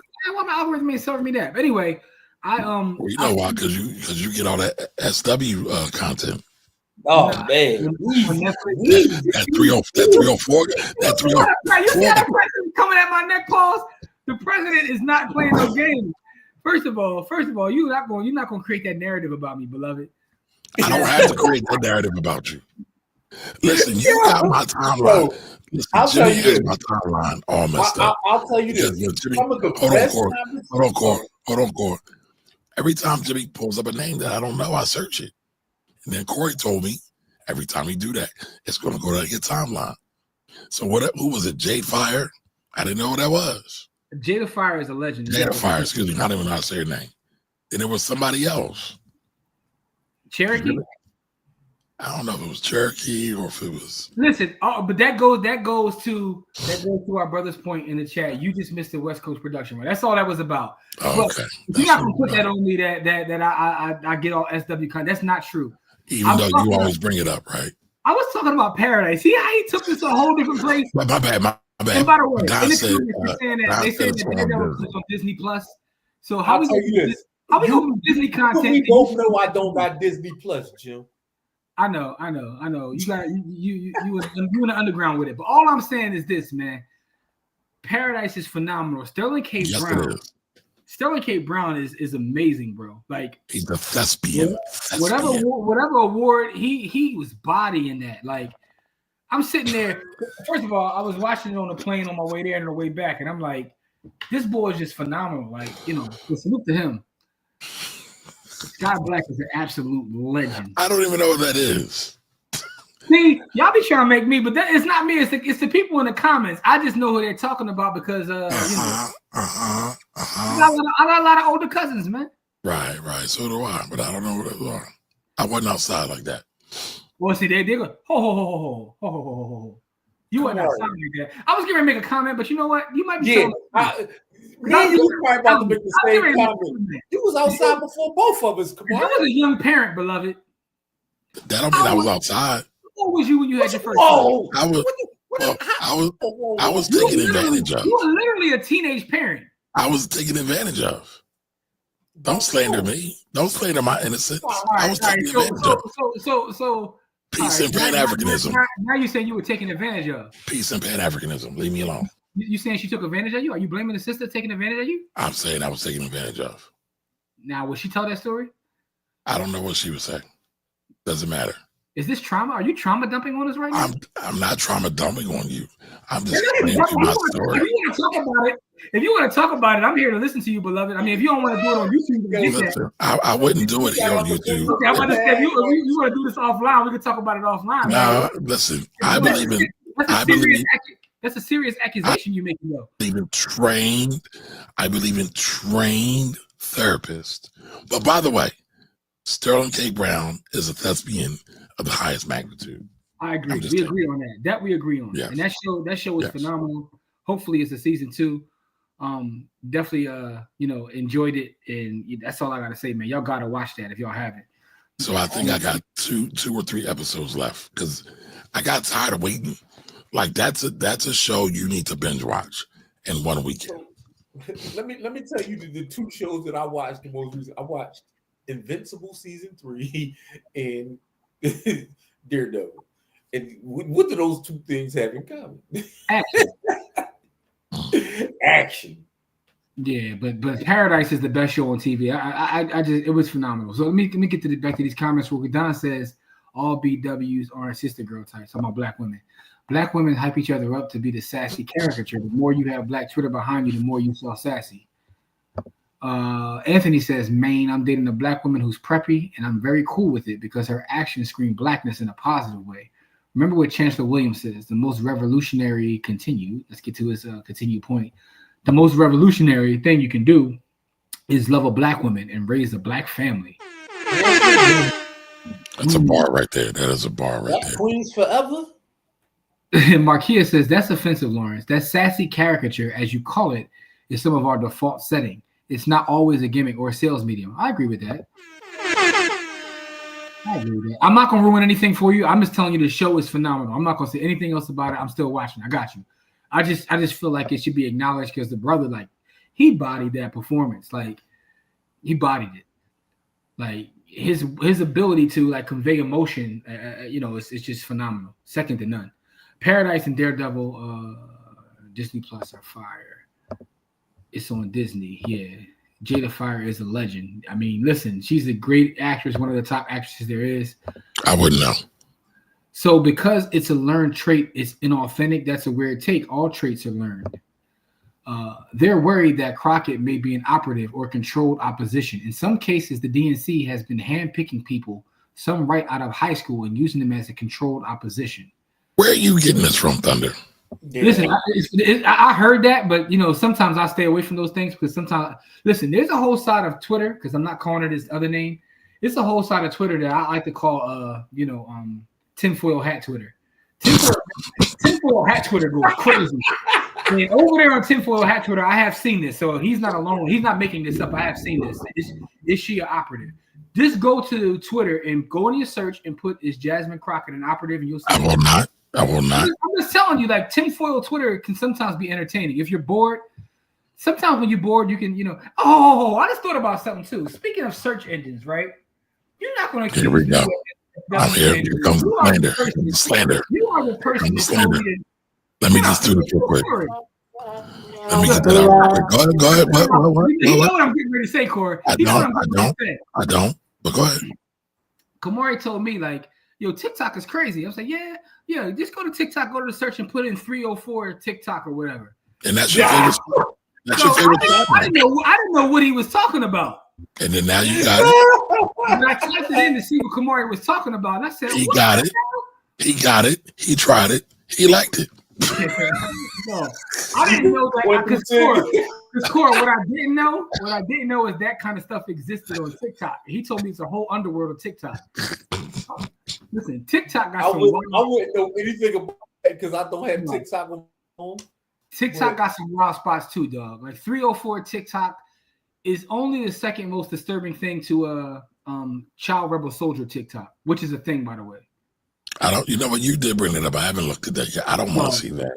I don't. Child Rebel Soldier TikTok is a real thing where the Child Rebel Soldiers be in the battlefield, like sharing stuff on TikTok. I said, what is going on? So I guess we agree all traits are learned, thus not innate defaults. He should have been outside. That's how he ended up a team parent. See, that's what I was thinking. I was getting ready to say something. Whoa. No. Hear me out. What I was saying. Y'all not going to slander team parents. All right. Shout out to all the team parents. You said you wasn't outside. No. What I thought about, I was getting ready. Let me finish, Kamari. I was getting ready to say you were outside because you were a team parent. But then I thought about it. Maybe the reason you became a team parent is because you weren't outside. And when you got your first time to get outside, you ain't know. You know what I'm saying? I told you I was taking advantage of. We're gonna talk about that offline, man, because you know that's I was pure as driven snow. Go ahead. Okay. I mean, I don't want to ask the kind of questions online, so we're gonna keep it moving. Thank you. Jada Fire is okay, but what about Monique or that dark skinned sister named India? See, y'all about to mess up my because some of these. No, I'm gonna chill.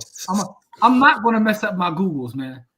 Stay out of black. Jimmy's skirt is showing. Jimmy's skirt is showing. I don't know Marquia talking to me, but I don't want no issues. I stay out of black women's business. Black queens forever. Words matter. Even if all I have is a quarter, I'm not broke. These are facts. I've had the code switch for 30 plus years in corporate. It's a common practice. Yeah, wow. I understand that. And for the brothers that like Yellow Sisters, yo, Thunder's out of pocket, yo. It's not me, it's Thunder, yo. But you know all of them. No, I don't. That's why I'm screenshotting you ain't missed a beat yet. No, Thunder got me beat. I don't know, like, Frankie LaRue. Like, I don't know what's going on with that. Daredevil, Reacher, Invincible, Peak TV. Reacher. Lawrence, I agree. I saw there's a new Reacher joint out. I messed with Reacher. I didn't know that was out. She's not bringing anything to the table but two esoteric foolishness. Yeah, a lot of that. So Don says, and by the way, Don, thank you for your service. And he says West Coast Productions single-handedly helped him survive a war. Yo, that is a bar, bro. But hold on, real quick. Don served, Marquia served, and Lawrence served, I believe. So, oh damn, dope. Salutes to all y'all. Salute to all y'all. I didn't know that. All right. And salutes to anybody else that's in the military. Thank you. Absolutely, thank you. Because I did not serve, other than like I ain't even gonna say it, but Call of Duty, Modern Warfare. That's as close as I got. So I have nothing but respect for those of us that have served. So salute to all y'all. By the way, Anthony says 3 or 4 TikTokers wild. I found it. Listen, I'm gonna tell you, I got corrupted by Kamari. He's the one that put me down with 3 or 4 TikTok. I didn't even know it was a thing. Are we off topic now? Listen, let's try capitalism. We definitely off topic. It bees like that sometimes. We stay off topic. Yeah. Y'all speak my Sky Black comment. Don't hate on Legend. Oh, we acknowledge it. We acknowledge Sky Black, her contribution, I saw Jimmy taking notes for later. Hey, Thunder, I just wanted, for research purposes, because I didn't know some of these names. So for research purposes, you know what I'm saying? Like, I gotta know what you're talking about. I can't let it go over my head. I gotta know what y'all talking about. So yes, research purposes, man. You know what I mean? Anyway, let's get back to it. Yo, we definitely off topic. Reacher is fire. Anybody else seen Reacher? The first season was dope. I didn't see the new season. Anybody else seen Reacher? I think this is the 3rd season, right? I'm actually going watch that tonight on my devices. Okay. I was an employee. You would do I too for a check. Single-handedly survived is wild. Semper Fi, Marine. Hey, listen, man. Don, salute to Don, man, for using West Coast Productions as a way to release stress and make sure that he survived, man. Listen, for those that single, not just a survive, which is the bar that everybody was missing. I caught it. Lawrence said, "One man, one win." A crazy bar, yo. Yeah, man. He barred us up. All right. I didn't want to say, but Jasmine Cashmere was better than all the. Oh, my fault. Don't read out loud. My apologies. I'm familiar with Jasmine Cashmere. She is a very talented. Of course you are. See? Ho, Mr. 304. I've never heard of her before.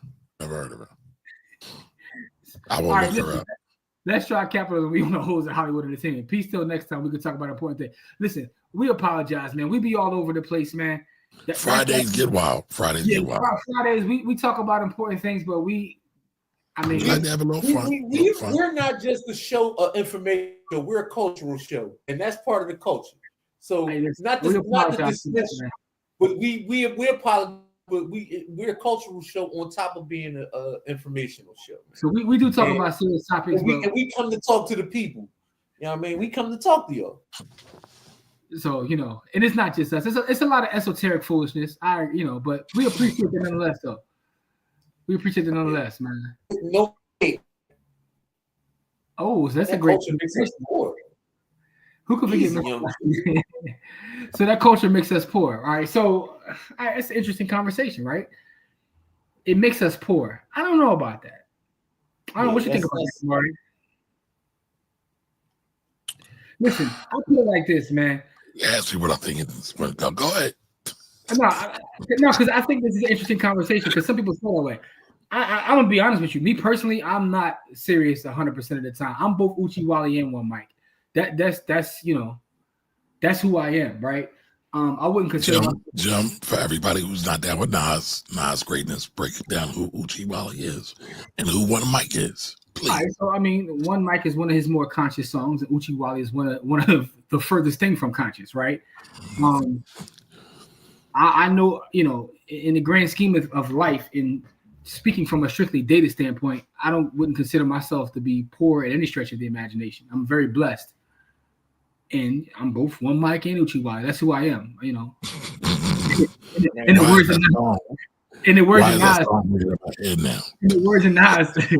words of Nas, this is what makes me. This is who I am. You know what I mean? And again, I'm being authentically myself. And the authentic me is, listen, I appreciate, having great, deep conversations about where we stand in terms of, capitalism or the effectiveness of capitalism, or the ineffectiveness of capitalism, or the problems with capitalism. But I also don't mind the Jasmine Cashmere conversation either. That's who I am. It is what it is. Yeah.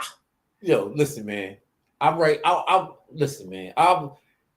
Jimmy will tell you I'm probably one of the most dualistic people that you'll ever meet, because I'm just as likely to, shake your hand and congratulate you and also I might take you to a strip club and get you broke in.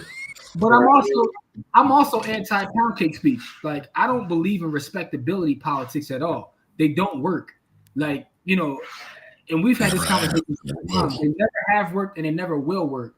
So to feel like we have to be in this box and always be ultra serious all the time, to me, is you was about to say Uchi Wally. Hey, listen, man. I'm sorry. Uchi bang bang. You really. Yeah. So I believe in being authentically myself. So I don't know that the culture makes us poor, because it depends upon who you speak to. I think what makes us poor are a lot of other things. But also, I don't think that we're poor necessarily.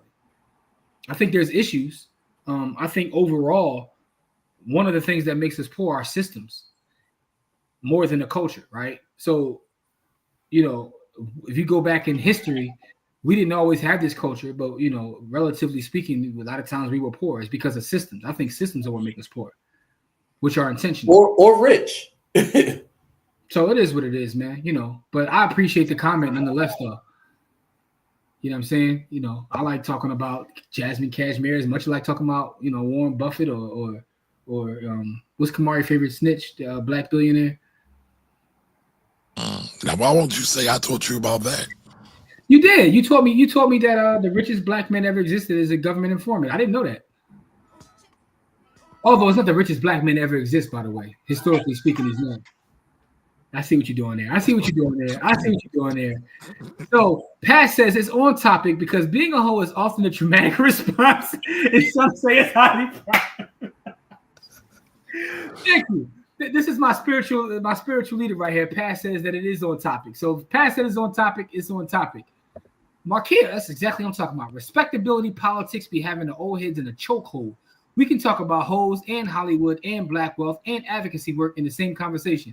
Listen, we were talking about hoes tonight, but tomorrow we're actually taking action. We will be in the community tomorrow, not just talking.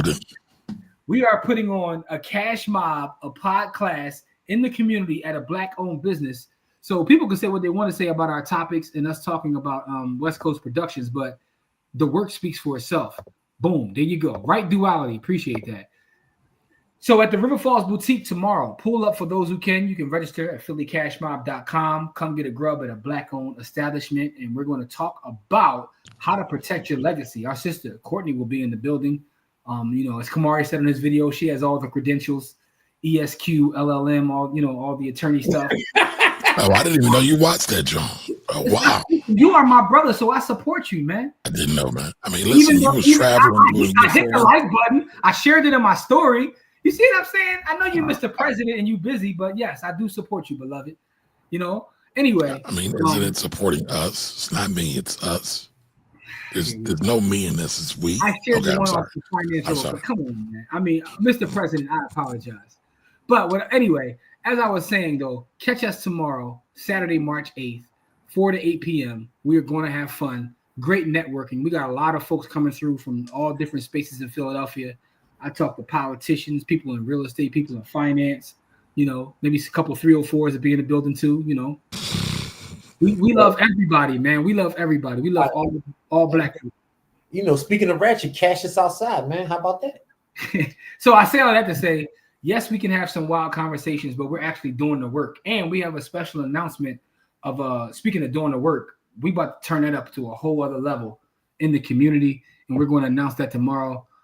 So yeah, make sure to pull up if you can, and we appreciate all the support. Don says there is 24 hours in a day. I can research the market, study for my PhD, and watch West Coast Productions classics and read the Bible all in the same day. These are the facts. That man good. That man good. Thunder is still saying our name. I mean, we all know who she is. We're just multifaceted. Appreciate that, Rock Noxious. Honestly, if we truly own the ratchet content, I would not be mad at it. We don't own our media platforms. That's a different conversation. That's a bar. So what makes you guys cool at starting out is that you talk about serious things. If you're going to talk about time wasting and such, there are other places to get it. Ignorance makes you poor. So let's talk about this, right? If you're going to use your in a sentence, you need to use YOU''RE. I mean, you know. If I'm going to be a, you know, I mean. Well, no, but let's address the issue though. Like, no. I'm being smart. I know you are. You know, I don't give a fuck. I know, but let's address the issue. Right? One denotes possession, and the other one is actually you are. Right? So Go ahead, Kamar, you got it. No, I was hoping y'all wanted the central, not me. All right, so it says, what makes you guys cool as starting out is that you talk about serious things. Well, what I think makes us cool is we understand what the hell's going on, and not just at the top, but at the bottom. So anything that gets done, you got to start at the grassroots, and you got to go to the ivory towers. And Malcolm X is probably one of my favorite heroes. Malcolm X could be on 125th Street on a soapbox on one day, Harvard the next day. Mm-hmm. All three of us can do the same thing. And that's what I'm most proud of. And yeah, we joke and we have fun. And Jimmy and Corey bully me. and it's cool. They still not bros. Oh, I'm going to get the slander in every chance I get. But in all seriousness, that's real life, though, isn't it? I mean, when you with your friends, let's try capital. Y'all don't snap. Y'all don't crack no jokes, even amongst the serious talk. I mean, listen, some of the greatest deals are on a golf course. I play golf. There's a lot of ratchetness on a golf course too, though. Man, right? That's a fact, though. Right, and I mean, but nobody talks about the ratchetness on the golf course. But I mean, listen, we like them all. We like them all. If you in Atlanta, a lot of the business deals take place in the strip club. Like that's literally. Correct. I've been down there and seen deals happen, real estate deals, and it goes down in the strip club. I mean, because that's part of their culture.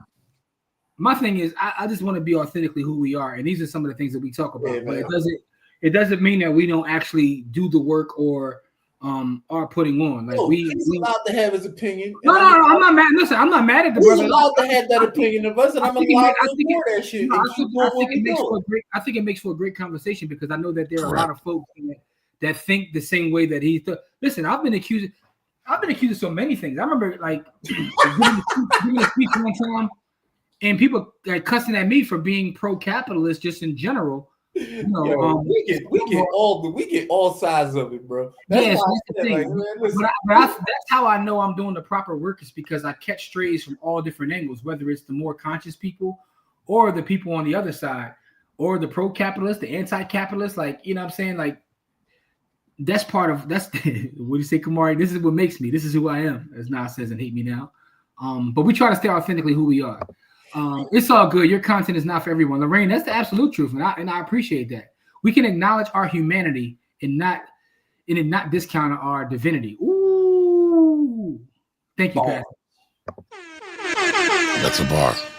Courtney pitch should be a lot bigger. He said the same thing. Listen, the president wanted to center himself. Don trolling. I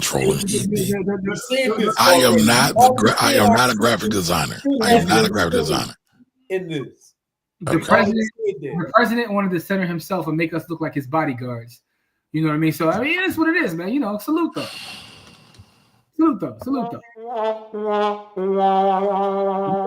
Carlos Miller, 304s are fun.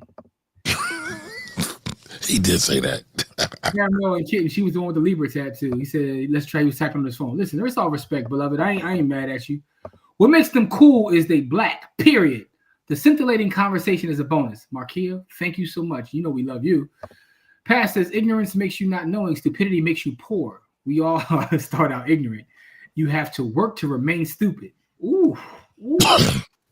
So, Big Patmo says 304 for the Bitcoin giveaway. Hey, I'm not opposed to that. Malcolm X never talked about hoes and porn stars wherever he went. Whoa, stop. But he ran with hoes and porn stars. So yeah, that's what I'm saying. My man was a pimp. Whatever, man. Like, all right. No, listen. Move on, man. No, but this is a good conversation to have, though. My man was a pimp. Malcolm X was a pimp. And a drug dealer. And a robber. Yeah, and he reformed himself. Listen. Let's as far as you're concerned, but I mean, a lot of people do feel that way, though. So we should address it. No, I'm actually.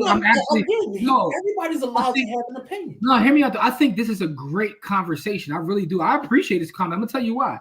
So the Thunder's point, as far as I'm concerned, you guys make sugar into the medicine, and I can appreciate it. And I thank you so much for saying that, Thunder. And he says, what if I ask my teenage son to watch your program to learn something? My teenage son does watch this program. Now, the other part about it is, to Lorraine's point, maybe we're not for your teenage son. If you have a problem with some of the things we're saying, we might not be for your teenage son, and that's okay. Or we could be for his teenage son because it's like, damn, they keep it real. They not sugarcoat nothing. I think a lot of times because people like to play respectability politics, a lot of our youth, and again, this is coming from someone who speaks to the youth all the time in all kinds of different ways, whether we're talking to the youth who are behind the wall or the youth that are out there in college, right? And I speak to these folks. A lot of times they feel like they have to be stodgy and can't be themselves, which is why they turn away from the medicine, so to speak, because they don't feel like they can be their authentic selves. So to Kamari's point, sometimes it could be a great conversation to educate. Or it could give someone kind of the confidence to feel like they can be themselves no matter what they're into. You can be conscious and still have a different side. You're not one way all the time. If somebody is one way all the time, personally, I don't trust them. You know what I'm saying? Like, we talk about Martin, talk about Malcolm, you know, if you want to get into their other sides, because they all have. And I was about to say, they all partied. They all partied. And listen, I know elders in Philadelphia who partied with some of those folks. So, you know, I got some stories that I know. How do we know what private conversations anyone has had in their life? Malcolm didn't live during these social media times. Also true. People want to be deep all the time. I have a pastor friend I can't spend a lot of time with because all he ever talks about is the church. I can't be that way. Like, that's just not who I am. You know, and again, I understand I'm not for everybody, and that's cool too. I also think it's an important conversation to have. Can't be serious all the time. Those who can't bend, break. Y'all look like an R&B group.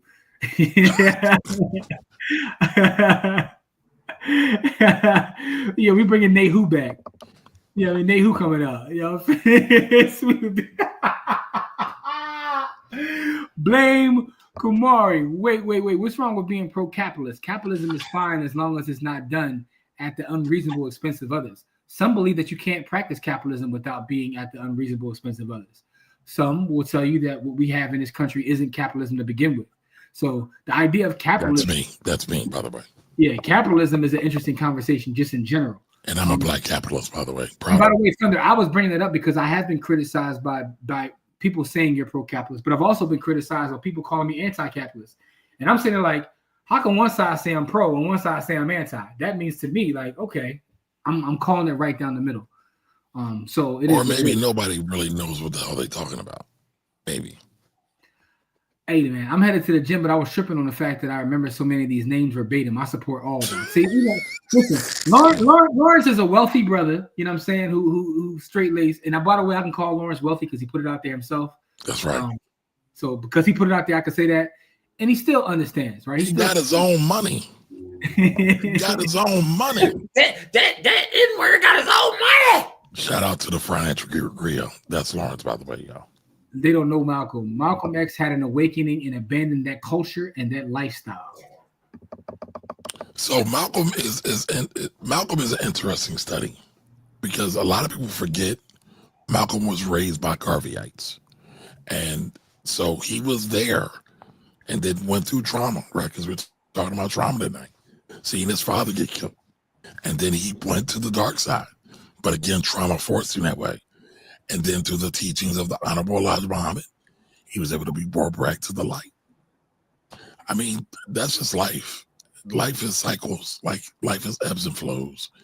Nobody is one thing all the time. That's why we have light and dark, night and day. Anybody who proposes or says that they're perfect most of the time or all of the time, they full of shit, right? Because I know the duality of people, right?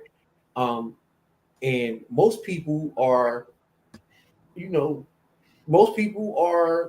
what we call human. You know what I mean? Like they rat. Most people is just as ratchet as they are righteous. Like for me, I know my work speaks volumes because I've been all over the city. If y'all ever notice, I go anywhere in the city, and every time I go somewhere, I'm greeted with love. Right, and it's because of all of the stuff that I've done in the communities in this city, right? I don't have to fake the funk on a nasty dump. I've also been to the nightclub and the strip club with a lot of those people that I did the stuff in the community with. After where we go to quote unquote let our hair down. After we done did all of this stuff in the community, and we go and talk to the people in there in the scantily clad outfits. And I'm gonna tell you this. A lot of the greatest conversations that I've ever had that were not on this show were in those places where the lighting was dark and the intentions were bad. Here's what I'll say, right? So, and by the way, on Sunday, we're also in the community on Sunday. We're at an event for Philadelphia Inspiring Minds. We're speaking to high school students who are getting prepared for college. Our whole team is going to be there. Myself, Tracy, Corey, Kamari, Courtney, A. Lee is in the building. Rachel Hannibal is in the building. Shout out to me for got a powerhouse. Yeah, shout out to me for curating the list, by the way. Because shout out to Jimmy. I curate the list, and I definitely got Rachel coming through. Shout out to Rachel. And for those who don't know who Rachel is amazing. She is brilliant. She'll be in the building. All three of us. She be feet to the ground. Yeah, her boots on the ground. I say that to say this though. When we talk to the kids, a lot of times, and this is why I wanted to always authentically be myself and have real conversations. They feel like they can't be themselves because they feel like they're constantly being judged and put in a box, and they can't like the things they like, whatever that may be. Like they have to remain one way. The respectability politics, like Marcia said, from the old heads is killing them, and it pushes them away to the point they don't even want to listen. Like they don't even. But to piggyback on that, Jim, children are smarter than we give them credit. They can see fake a mile away. Yeah. So it doesn't pay to be fake. It really doesn't. Are y'all reforming the men at the large R&B group? That's what that poster looks like. Hey man, listen, man. You know, we about to the slander is real. Yeah, man. But real quick. Let me say this right. Brother Bill, great brother by the name of Leon Sullivan, Reverend Leon Sullivan. Dr. Reverend, go ahead. Yeah, correct. Dr. Reverend. No. Got some respect on his name.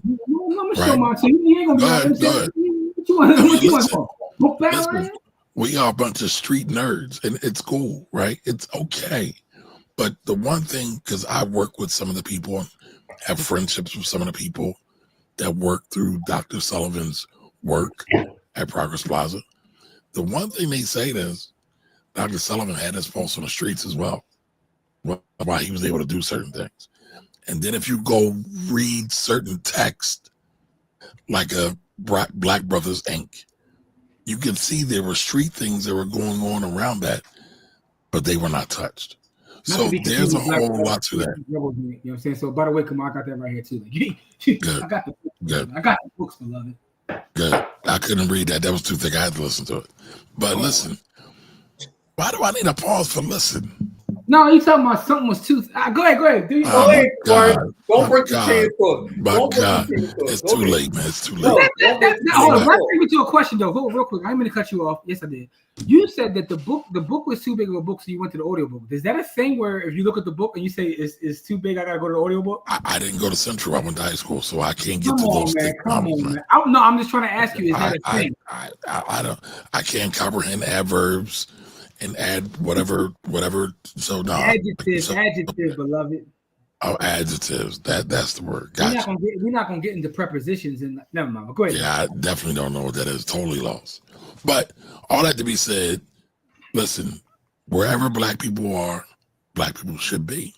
Period. And we should bring all of ourselves to all those spaces. That's all I want to say. Respect. And Lorraine says there's plenty of other educational channels. I mean, that's the thing, though. You know, and Thunder says I'm also a Black capitalist. Shout out to Thunder. Rock Noxious says it's Friday night. I'm at work. I'm here for the nonsense foolery and to get some jewels while we're at it. Cousin Jimmy, I'm always like, I'm broke, baby. Hey, listen, I'm broke, baby. That's what it is. You know what I mean? Like, don't listen to Kamari. You know what I mean? Now, hold on, real quick. Can everybody name the movie where that quote comes from? I know. Hey, don't say nothing, Corey. He wants to see. It's for the audience. And matter of fact, should that be the hashtag? No, 304 is the hashtag, bro. All right, I'm broke, baby. Does come from a piece of American cinema, a great classic. Black cinema. Forget American. Black, well, you know, depending upon who you ask, though, you know, we are foundational. Okay. Anyway, I don't do that. I don't either. You know, most teenagers. But you always saying it. But go ahead. Well, I think I like it as a descriptor. Right? So sometimes when I'm trying to explain something, if I say that, it makes no sense. But go ahead. Well, here's the thing, though. You say it makes no sense, but when I say that, you understand what I mean. That doesn't mean it's good. I never said it was good. But the thing is, we're talking about communication. So if we're communicating, the objective of communication is for you to understand what I'm saying. Okay, let's move along, man. It's not about judging whether it's good or bad. Boo. Go ahead. Listen, man. I have no compunction in using the words. FDA. I don't know that word. I didn't go to that word. Can you speak plain language to me, sir? All right, so that's our word of the day. You said you want to have a word of the day. The word of the day today is compunction.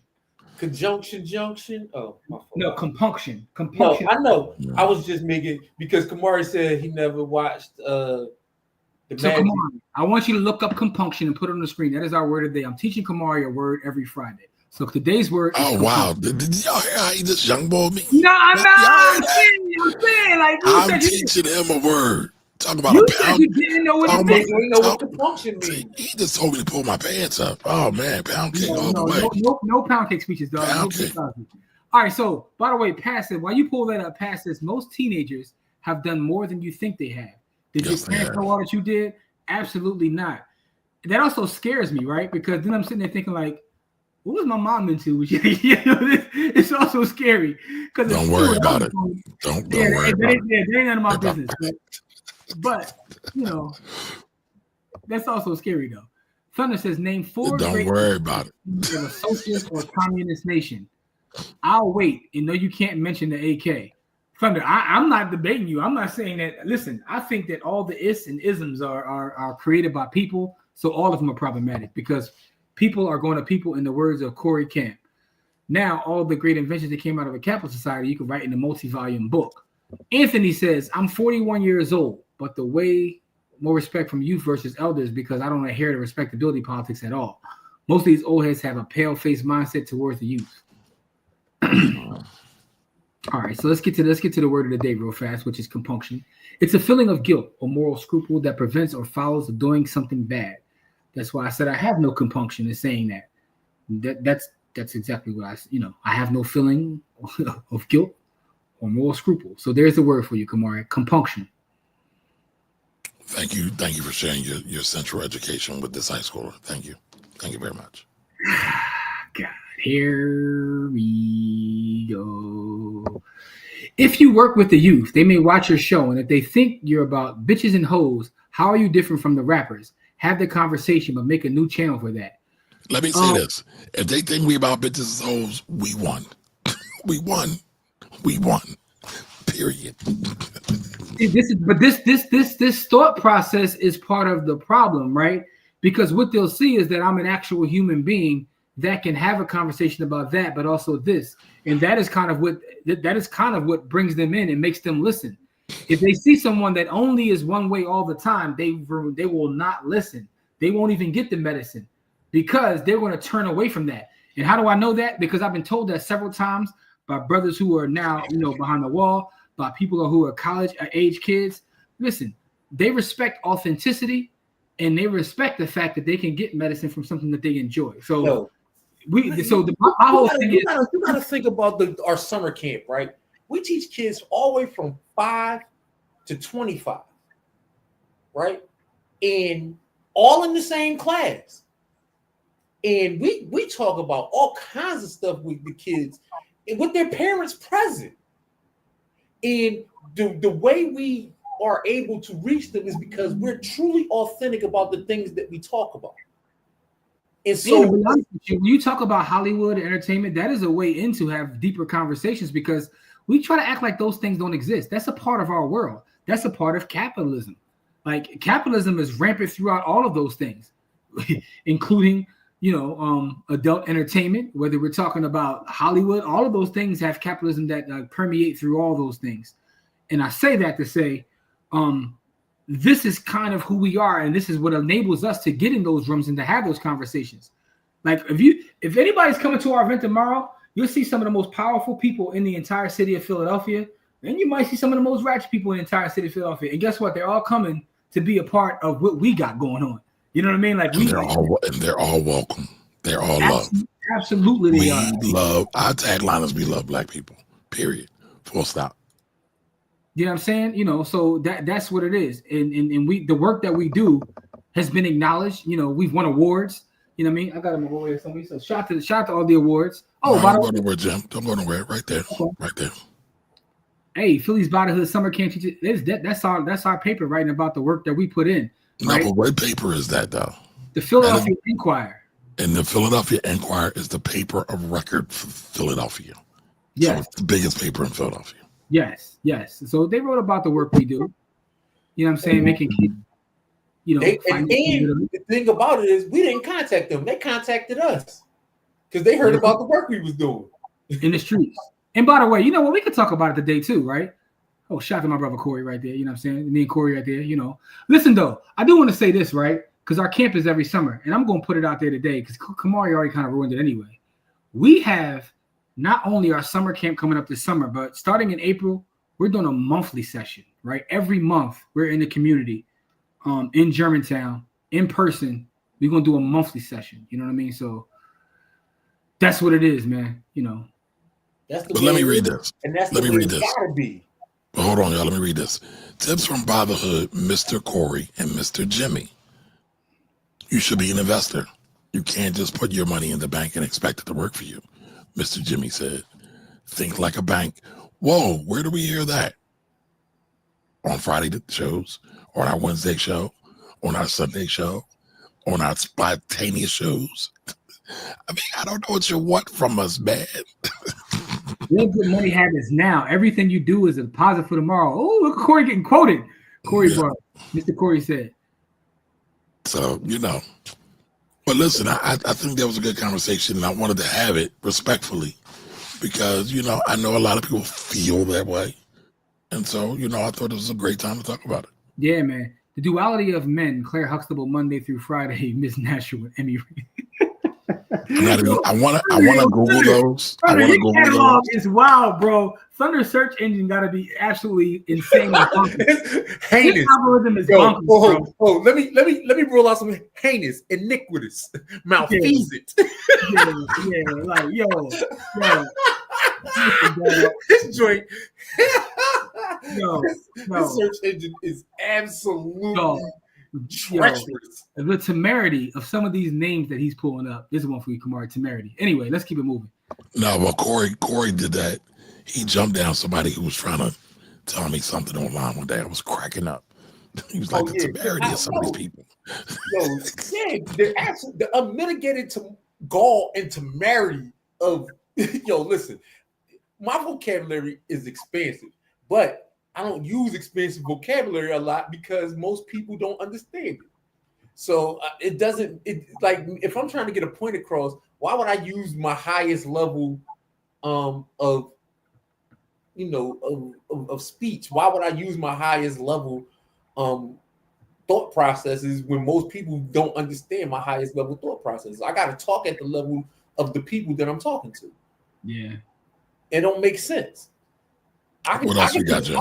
I can confuse people with big words and talk about all kinds of crazy stuff. Because I think y'all been overridden.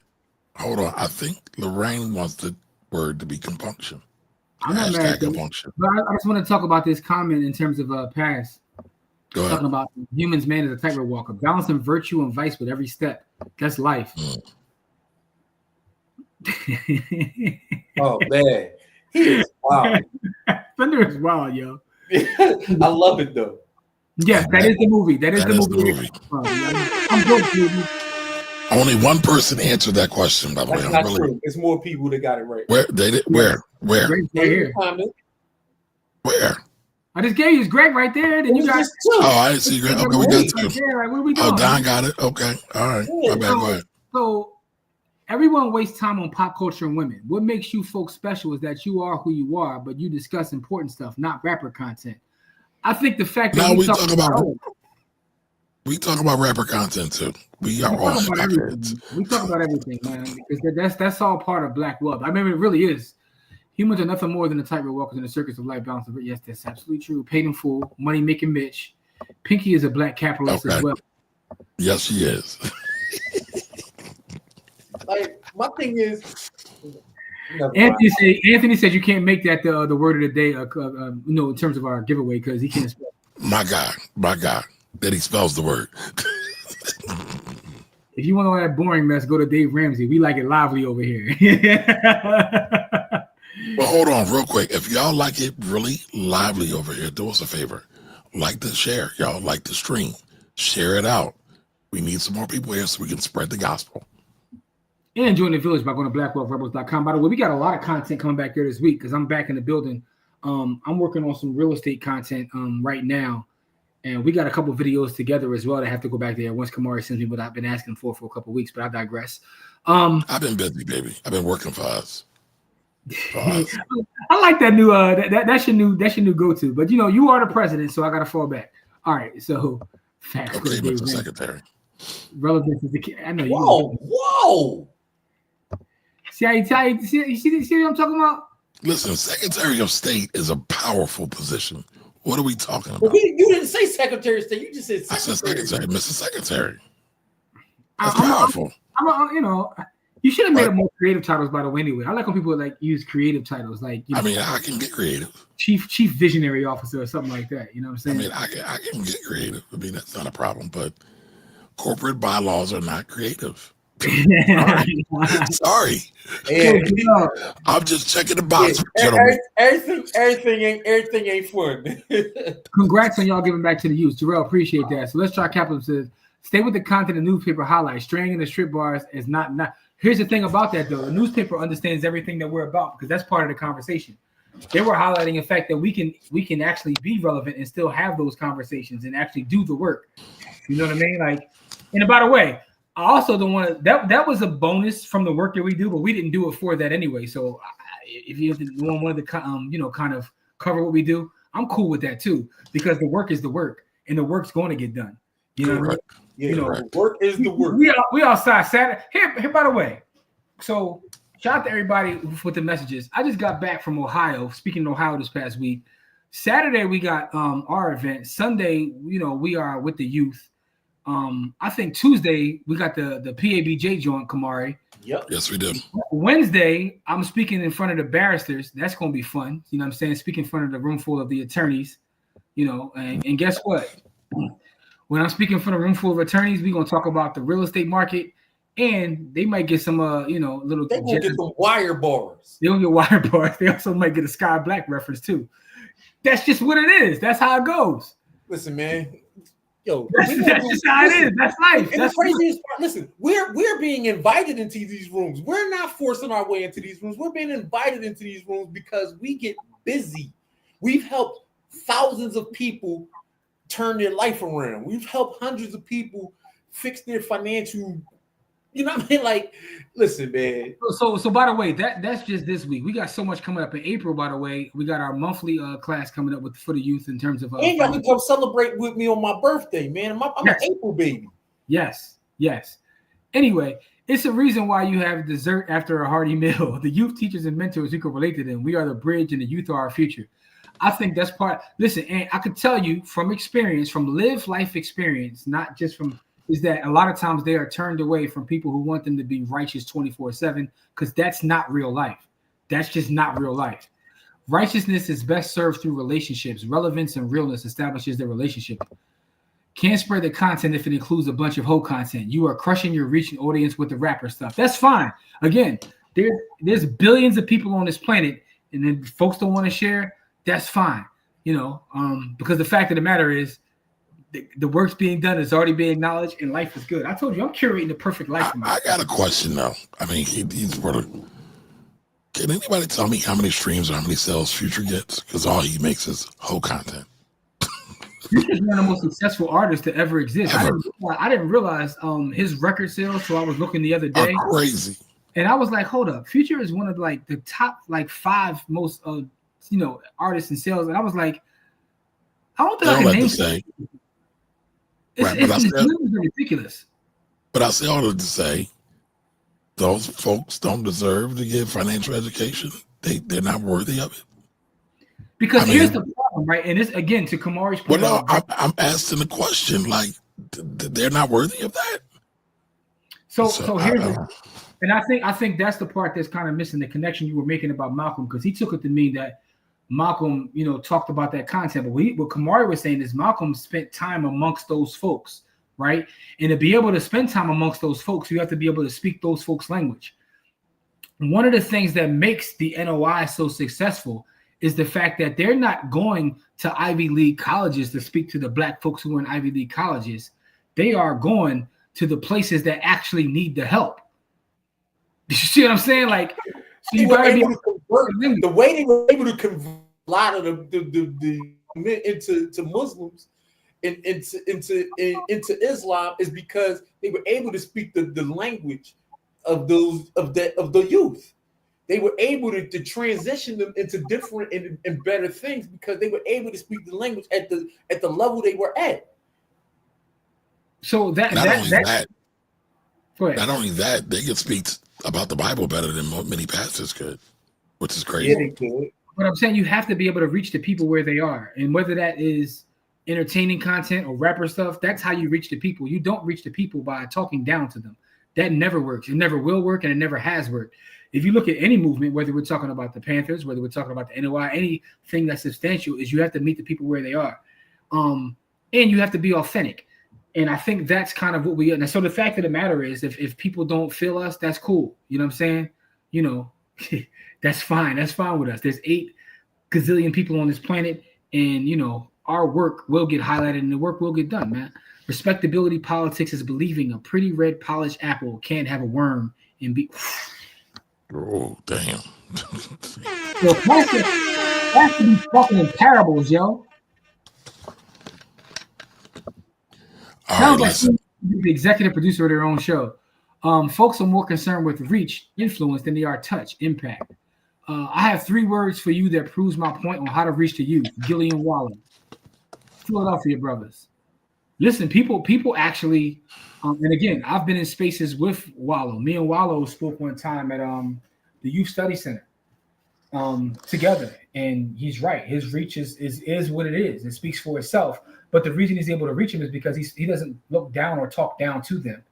He speaks to them where they are. So salute to Wallow, because I've actually seen him in the field. And it's funny though, because that one joint that I was at with them was me, him, and Beans. So Jimmy, do me a favor, go. So I don't want to belabor this, but I do want to address this next comment, please. Yes.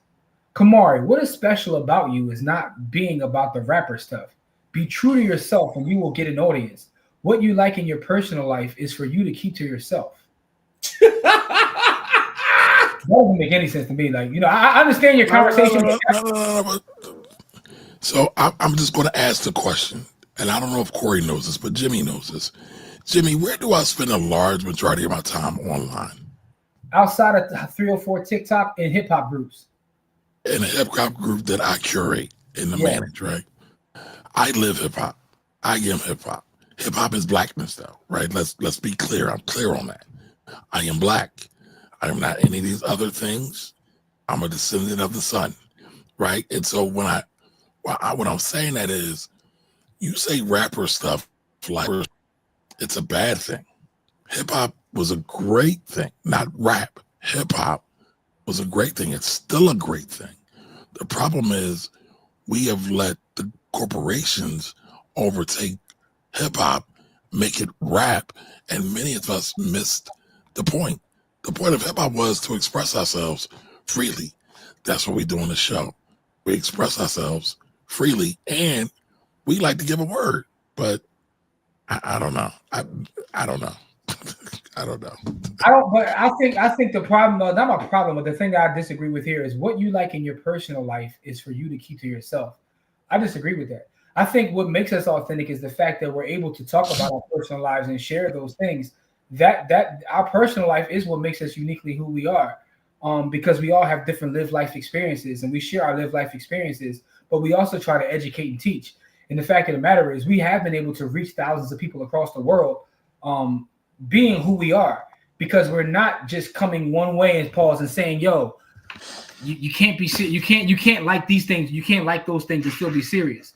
I think that one of the things that impresses me is some of the most pro-black people that I know aren't the people that come off as being the most conscious, but they actually do the work. They employ more black people, they support more black businesses, and they do things without having to be, quote unquote, the most conscious folks who are always talking, one way. But let's dissect that last sentence. What you like in your personal life is you keep yourself. So I'm going to talk about something personal. Now, Corey wasn't there, but Jimmy was, and he saw me talk about this. My father had a major impact on my life, so much so that I try to carry what he taught me and what he modeled for me in my personal life right now. And There are certain things I won't do online. You're not going to see me use the N-word. You're not going to see me besmirch another brother. Take this out. We're joking here. But you're not going to see me besmirch a brother online or in person. Those are personal things I learned from my father. So for that is for everybody to know, in my opinion. And so we don't need to separate. We don't need to bifurcate what's real and what's not. I heard it. Bifurcate. Go ahead. Bifurcate. All right, that's I'm enough. I'm proud of you, good brother. I'm proud of you. Bifurcate. That was a good one. Okay. And yes, that's why my name is the Finance Rebel. But all right, I'm done. Listen, man. My thing is, I am who I am. You know, and it's going to be what it's going to be. And if it rubs people the wrong way, balls, like if they want to turn away, I'm okay with that. But I still love you anyway. That's right. I love all black folks. And listen, I love the black folks that hate me, and that's all good too. But the fact of the matter is, being authentically myself doesn't stop the work, and it doesn't stop me being put in spaces. Like everyone knows, one of the things that I do all the time, right, is I love The Wire. I quote The Wire, and every time I give a speech. And listen, I've still been put in rooms that most folks can't get into, even being myself. So why would I be somebody else? Why would I try to act like, you know? They paying you to drop them wire bars. That's the craziest part. Like these people, these Mayo melanated people is paying you to drop these wire bars. Listen, because again, I don't like to brag about some of the stuff we do, but the fact of the matter is, me and Kamari got paid a substantial amount of money to talk to an American tech company, you know, for an hour. A major tech company that some of y'all use on a daily basis. You gotta add the B. You have to add the B. A major billion-dollar tech company. Yes, a billion-dollar tech company. And we talked about black wealth. And in that black wealth conversation, I was talking about the same stuff I'm talking about tonight. And they loved it. Loved it. But okay. One of the things that resonated with them is that it was authentic. They were like, oh, that was fun. Like, you didn't have to, like, I don't got to come across like I'm Michael Eric Dyson 24/7. We don't always have to wear the mask. You know what I'm saying? Listen, I'm going to speak to the barristers this week, and I'm going in there with a hoodie and I'm going to talk and I'm talking about data science. But and you gonna have your Crocs on, you gonna have your J's on. You listen, man. I don't wear J's. I do wear Crocs though. Shout out to LaRussell, man. I appreciate LaRussell for pushing the Croc movement forward. But what I'm saying is, I'm going to go in front of those folks. You know what I'm saying? With my Black Wealth Rebels hoodie on, and I'm gonna talk about data science like the biggest black hoodie energy, baby. Like the biggest nerd in the world. I'm talking about data science, but I'm gonna be me while I do it. Anyway, I said that to say, man, this is what we are. So it is what it is, man. I love y'all anyway. Gilly the King and Wallow 267. Shout out to them. It's got to be a bot. Probably not, but should move along if they don't like the content. It is what it is, man. Listen, I think it was a great conversation, but we are getting ready to do our giveaway. Pat says, I'm cautious of people who always drop in knowledge because the broken pieces will go. Damn, Pastor he be cutting up.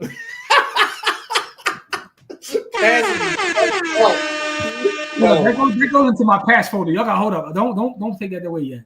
I gotta take a picture of that. That goes into my pass folder. You know what I'm saying? I'll be quoting Pass on Twitter, and you know what I'm saying, be getting, people be like, yo, who's this pastor? Like, yeah, my pastor got better bars than yours. My pastor got better bars than yours, yo. Yo, man, listen. What's funny is I'm a PK. My pop is a pastor, so I'm more familiar with pastor work than just about anybody. Yo, come on, you gonna set the giveaway up, man? We gonna hashtag. I'm already setting it up. So what is the hashtag? 304, or we going Uchi Wally? We going one mic? What you want to do? I'm down with Uchi Wally too. Bang bang. Uchi Wally is kind of long. Uchi Wally too. Uchi Wally.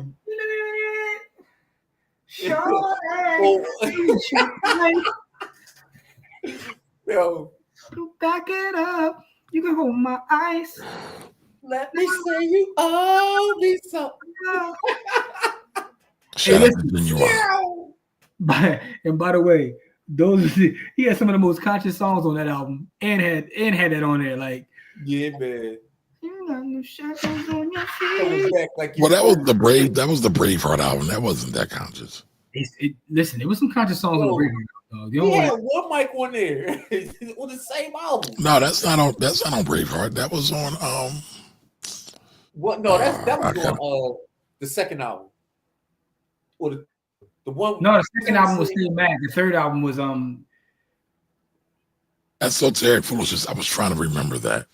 I So like those, that. That's one of those words Corey was talking about. We just got to put out there. Esoteric foolishness. Hey, I mean, listen, that's what we just did for 45 minutes. And by the way, Kamari, that You Owe Me was on Nostradamus, also with Project Window, with Some of Us Have Angels. Oh, I was talking about Uchi. I was talking about Uchiwali. Not. We were talking about You Owe Me. Yeah, I was talking about Uchiwali. Okay. I know y'all switched. I know they're two different songs, but yeah. I'm just letting you know, man, because Nasir Benaludaraj Jones is he's in my top 2 and he ain't 2. All right, what? Oh Lord. Well, what's the hashtag, y'all? What's the hashtag? Either we're gonna do either two things, man. We can do compunction. We can do 304. You know what I'm saying? Uchiwali. He really worked my body. So what y'all want? All right, so Lorraine got a couple things. Esoteric foolishness, hashtag Nate. Here we go. Now we talking. To speak to the people, God first chose prophets, then he chose fishermen, because it's understood that not all fish respond to the same bait. So listen, my knowledge of the Bible, was about the folks that God kicked it with. When God was kicking it, though, I don't remember God kicking it with kings and queens. He ain't had the lie to kick it. That's from my knowledge, Yeah, listen, we like to talk about Tupac and Prince. Tupac was the king of having crazy "I'ma kill you" songs on the album and talk about "Dear Mama." Like, my man had he had the, like, yo, that is my that like, and you want to talk about the duality of man? My man had said, "Keep your head up," and how do you want it? All on the same album. It wasn't the same album, but I'm saying nonetheless, that's the same person. Yeah, So, but I think that's real life, though, and I think that's the beauty of it. That's the beauty of real life, man. Like, So, with that being said, Anthony, right, man. Pass do not miss, dog. He don't miss At all. That's like the Snoop Dogg meme. He don't miss. Even in the war, he don't miss. All right, y'all. We gotta get out of here, though. What is the hashtag, man? You want to do hashtag 304? Hey, 304, man. I got another one. Right? Hashtag cash mob, because that's what we about tomorrow. We about the cash mob. It is hashtag cash mob. That's what it is. All right, yeah, let's do that. Hashtag cash mob. By the way, anybody watching in the city, make sure you pull up. Greg, I know you in the city. Pull up tomorrow, 4 to 8. I know that's your busy day, though. So, but I mean, if you can, 4 to 8 tomorrow, River Falls Boutique. We will be in the building. Pull up. We're gonna have fun. We're gonna, talk some serious stuff. We're gonna talk about legacy. We're gonna talk about Black wealth. We're gonna talk about dealing with the loss of a loved one, because that's all part of the conversation. So we're gonna have a serious conversation. The food is phenomenal. You know what I'm saying? Man. Yo, Mark, you know what I'm saying? Give me a nice little. Ask them, man. I be in there going to absolute. Oh, Corey be going crazy, bro. Corey be going crazy place to the point where the waitresses be like, "Are you sure?" Like, my man be like, "Yo, give me this." Yo, the food's been good as heck, man. And they like, "Are you sure?" Yo, yeah. When I come in there, my money get long as a marathon when I go in there, man. So no, the food is excellent. You know what I'm saying? I'm definitely gonna get me a nice New York strip with some home fries. You know what I'm saying? That's going down. That's going down. But we also gonna have fun. Greg said he will be in the building. Shout out to Greg. Shout out to Greg, man. Yeah, anybody that can make it, make sure you pull up. We'll be in the building. We're gonna have some nice footage from there, nice pics. It's gonna be a time, man. It's gonna be nothing but black love in the building, man, because we about loving on our people, man. It's gonna be a party, y'all. Black love in the building, man. Black love. Only love can conquer hate, man. Or whatever Mara says. Sometimes I wish I cared enough to impress people. That's actually a bar. I don't care enough to impress people, man. Sometimes I cared enough to impress people. I don't give a damn. Like my thoughts are so consumed on what I need to do for my people that I'm unfazed and unbothered by the thoughts of other people. Like I'm focused, man. That's the ATL talk. I'm both Shekinah Glory and Outcast, and God still loves me. Listen, man. Some will say the Outcasts were anointed anyway. Like, you know. All right, we got 14 entries, y'all. Y'all know I don't like to let this thing rip until we get to 2-0 to 20. Yeah, make sure y'all sign up for the giveaway, right? You some of y'all put it wrong in there. Go back and put Cash Mob this way because some of y'all wrote it wrong. Hey man, some will say the Outcast is anointed, man. That's all I'm gonna say, man. Because Andre 3000, man, be on something else. Yeah, he do. No, but Corey like Big Boy. I don't pause. Big Boy. Whoa. Whoa. The rapper. I like the rapper Big Boy. You gotta be really. Y'all be bugging, man. Real quick. I think that it's crazy because I've said that before. I was listening to Run the Jewels first album the other day, and the song with Big Boy, and Big Boy was going crazy, and I was like, it's so crazy that Big Boy is one of the greatest ever, but like imagine being that good at what you do, but you just happen to be in a group with someone who's just an alien. Like that's got to be insane. I personally like to listen to Big Boy rap more than Andre 3000. Read that, Jimmy. So Thunder says, imagine you at your funeral, they show your browser history to help everyone fully understand on the inside. Some of us top 10 will be legendary. These are facts. Yo, my joint will be absolutely amazing. Yo. But imagine that, Kamari. Like imagine being so good at what you do, but you just happen to be like, you know, you share a platform with someone who's alien level. This is why I have empathy for you, Kamari, because I exist, right? So I know you have to really like, you know, so this is why I, you know, you really understand Big Boy, don't you? All praise Jimmy. All praise Jimmy. All praise Jimmy. Yo, all the way to the top, man. And only because I haven't brought it up. You inspire me. I know you. Go. There you go. Let's go. You gotta play it for the episode. Jimmy. Yes, sir. You inspire me. I know you. There we go. Woo. Jimmy. Yes, sir. You inspire me. I know you. All right. I mean, I know that's all you wanted. No, it's documented. You know what I'm saying? That lives. It's documented. Mm-hmm. You know what I'm saying? Because I haven't shared it yet once on this episode. By the way, this book is available at onlyyourtimespace.com. The greatest book next to the Quran and the Bible. That's right. Only the Quran and Bible can be compared to this book. And by the way, this is also available too. This is a classic book, Sports the Book. Go to sportsthebook.com.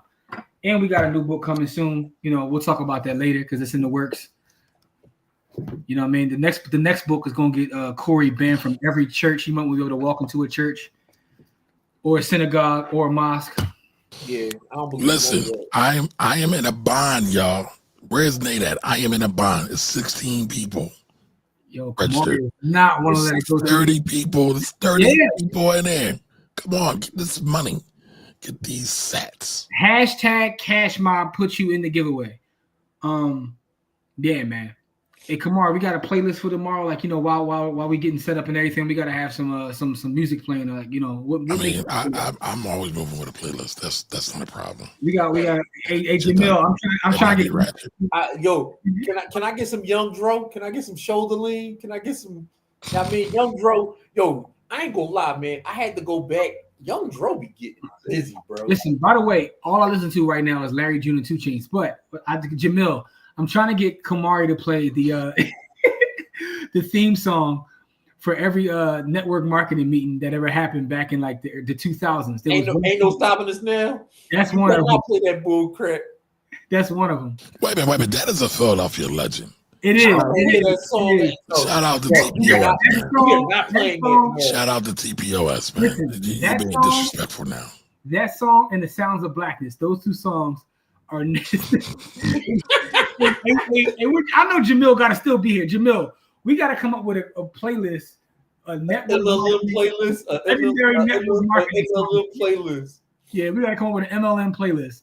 When you used to go to the MLM meetings, when people used to lie to you and get you in the room, they tell you it was one thing and it was another. What were some of the songs that were being played there? Thank you, sir. Thank you. There we go. Now we get the numbers up. Come on, we got 3 more. I need 3 more.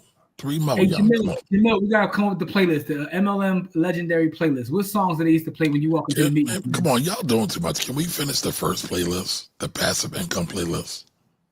Yeah, we do gotta finish the passive income. Come on, man. Listen, right now the bag I'm in, my whole passive income playlist is gonna have nothing but Larry June on it right now, because that's the wave I'm on right now, man. You know, Larry June and a little bit of payroll Giovanni, but cash mob. We got another one. We got 18. Now, Big Padmo, why you just now coming in here, man? You've been here the whole time, bro.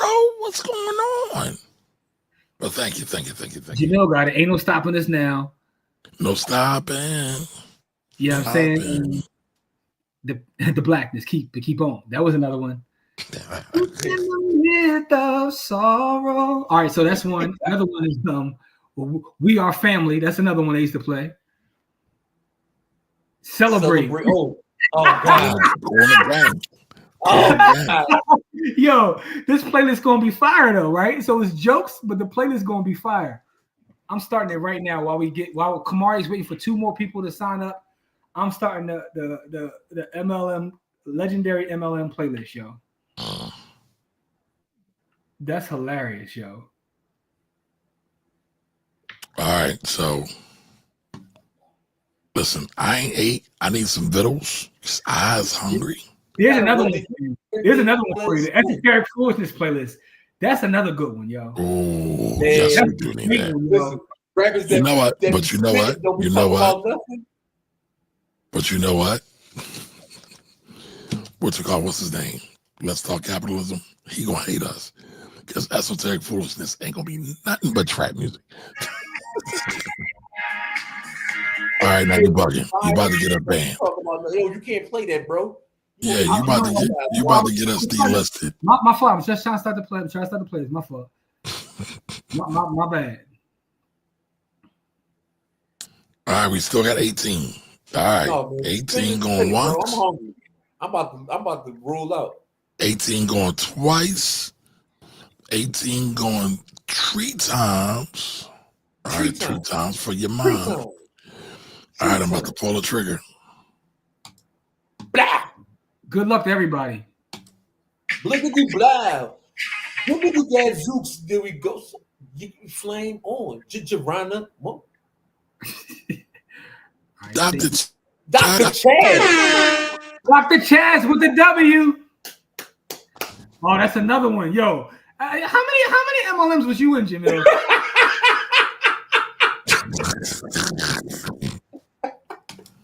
Yo, he know all the songs, bro.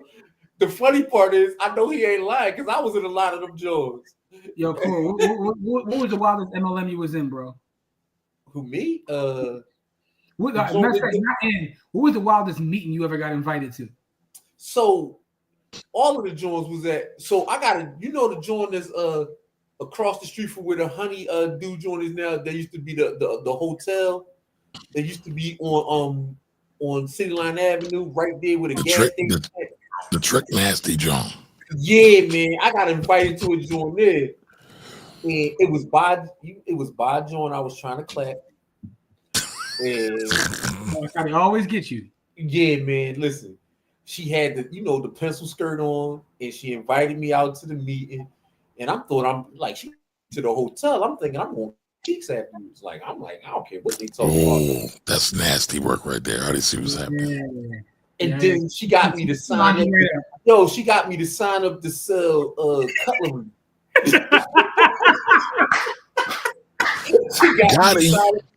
She got me to sign up. Listen, the wildest one I went to, dog, is I got invited to somewhere. It's like, and I thought it was, listen, I've been in real estate my whole life. So it's like, yo, my cousin looking to buy some real estate. Come meet my cousin. He making XYZ. I'm like, all right, I pull up.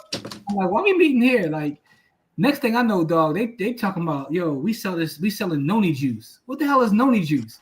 Dog, they're telling me that this specific juice, you get your downline, this juice cures cancer, it cures HIV, it makes you lose weight, it cures your sinuses. I was like, dog, get me out of here.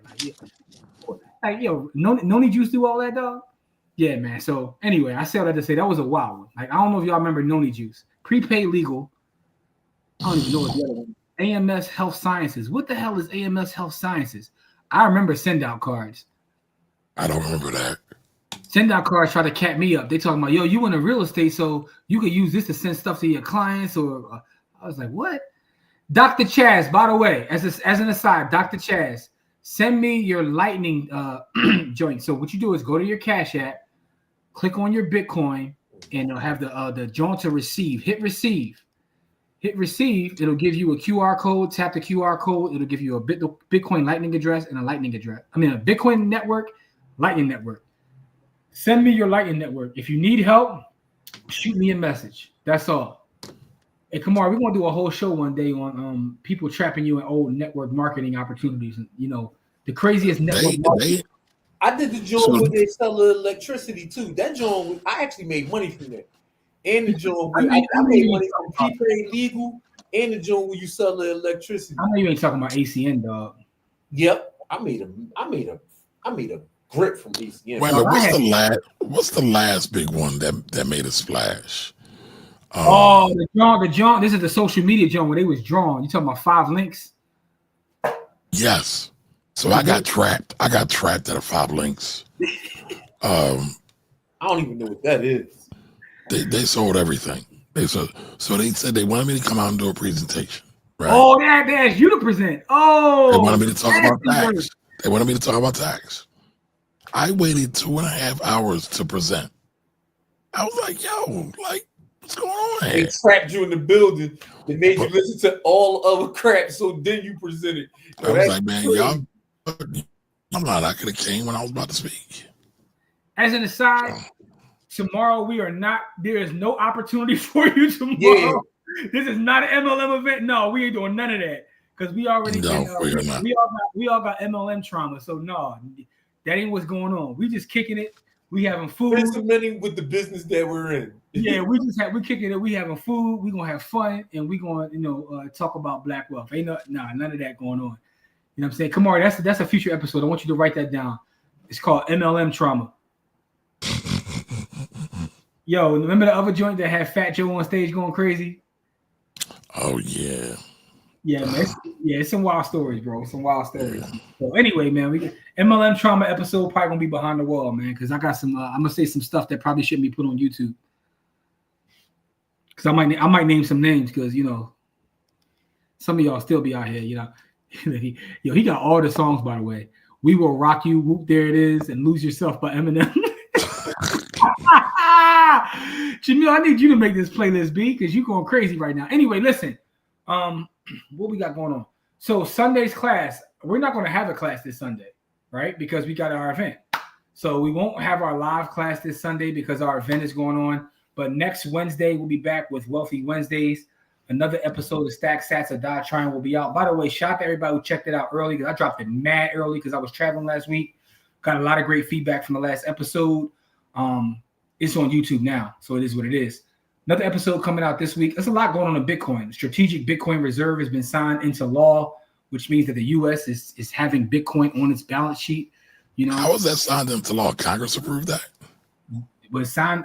The way that he signed it was not even an executive order. It was some sort of I read it because I thought it was weird too.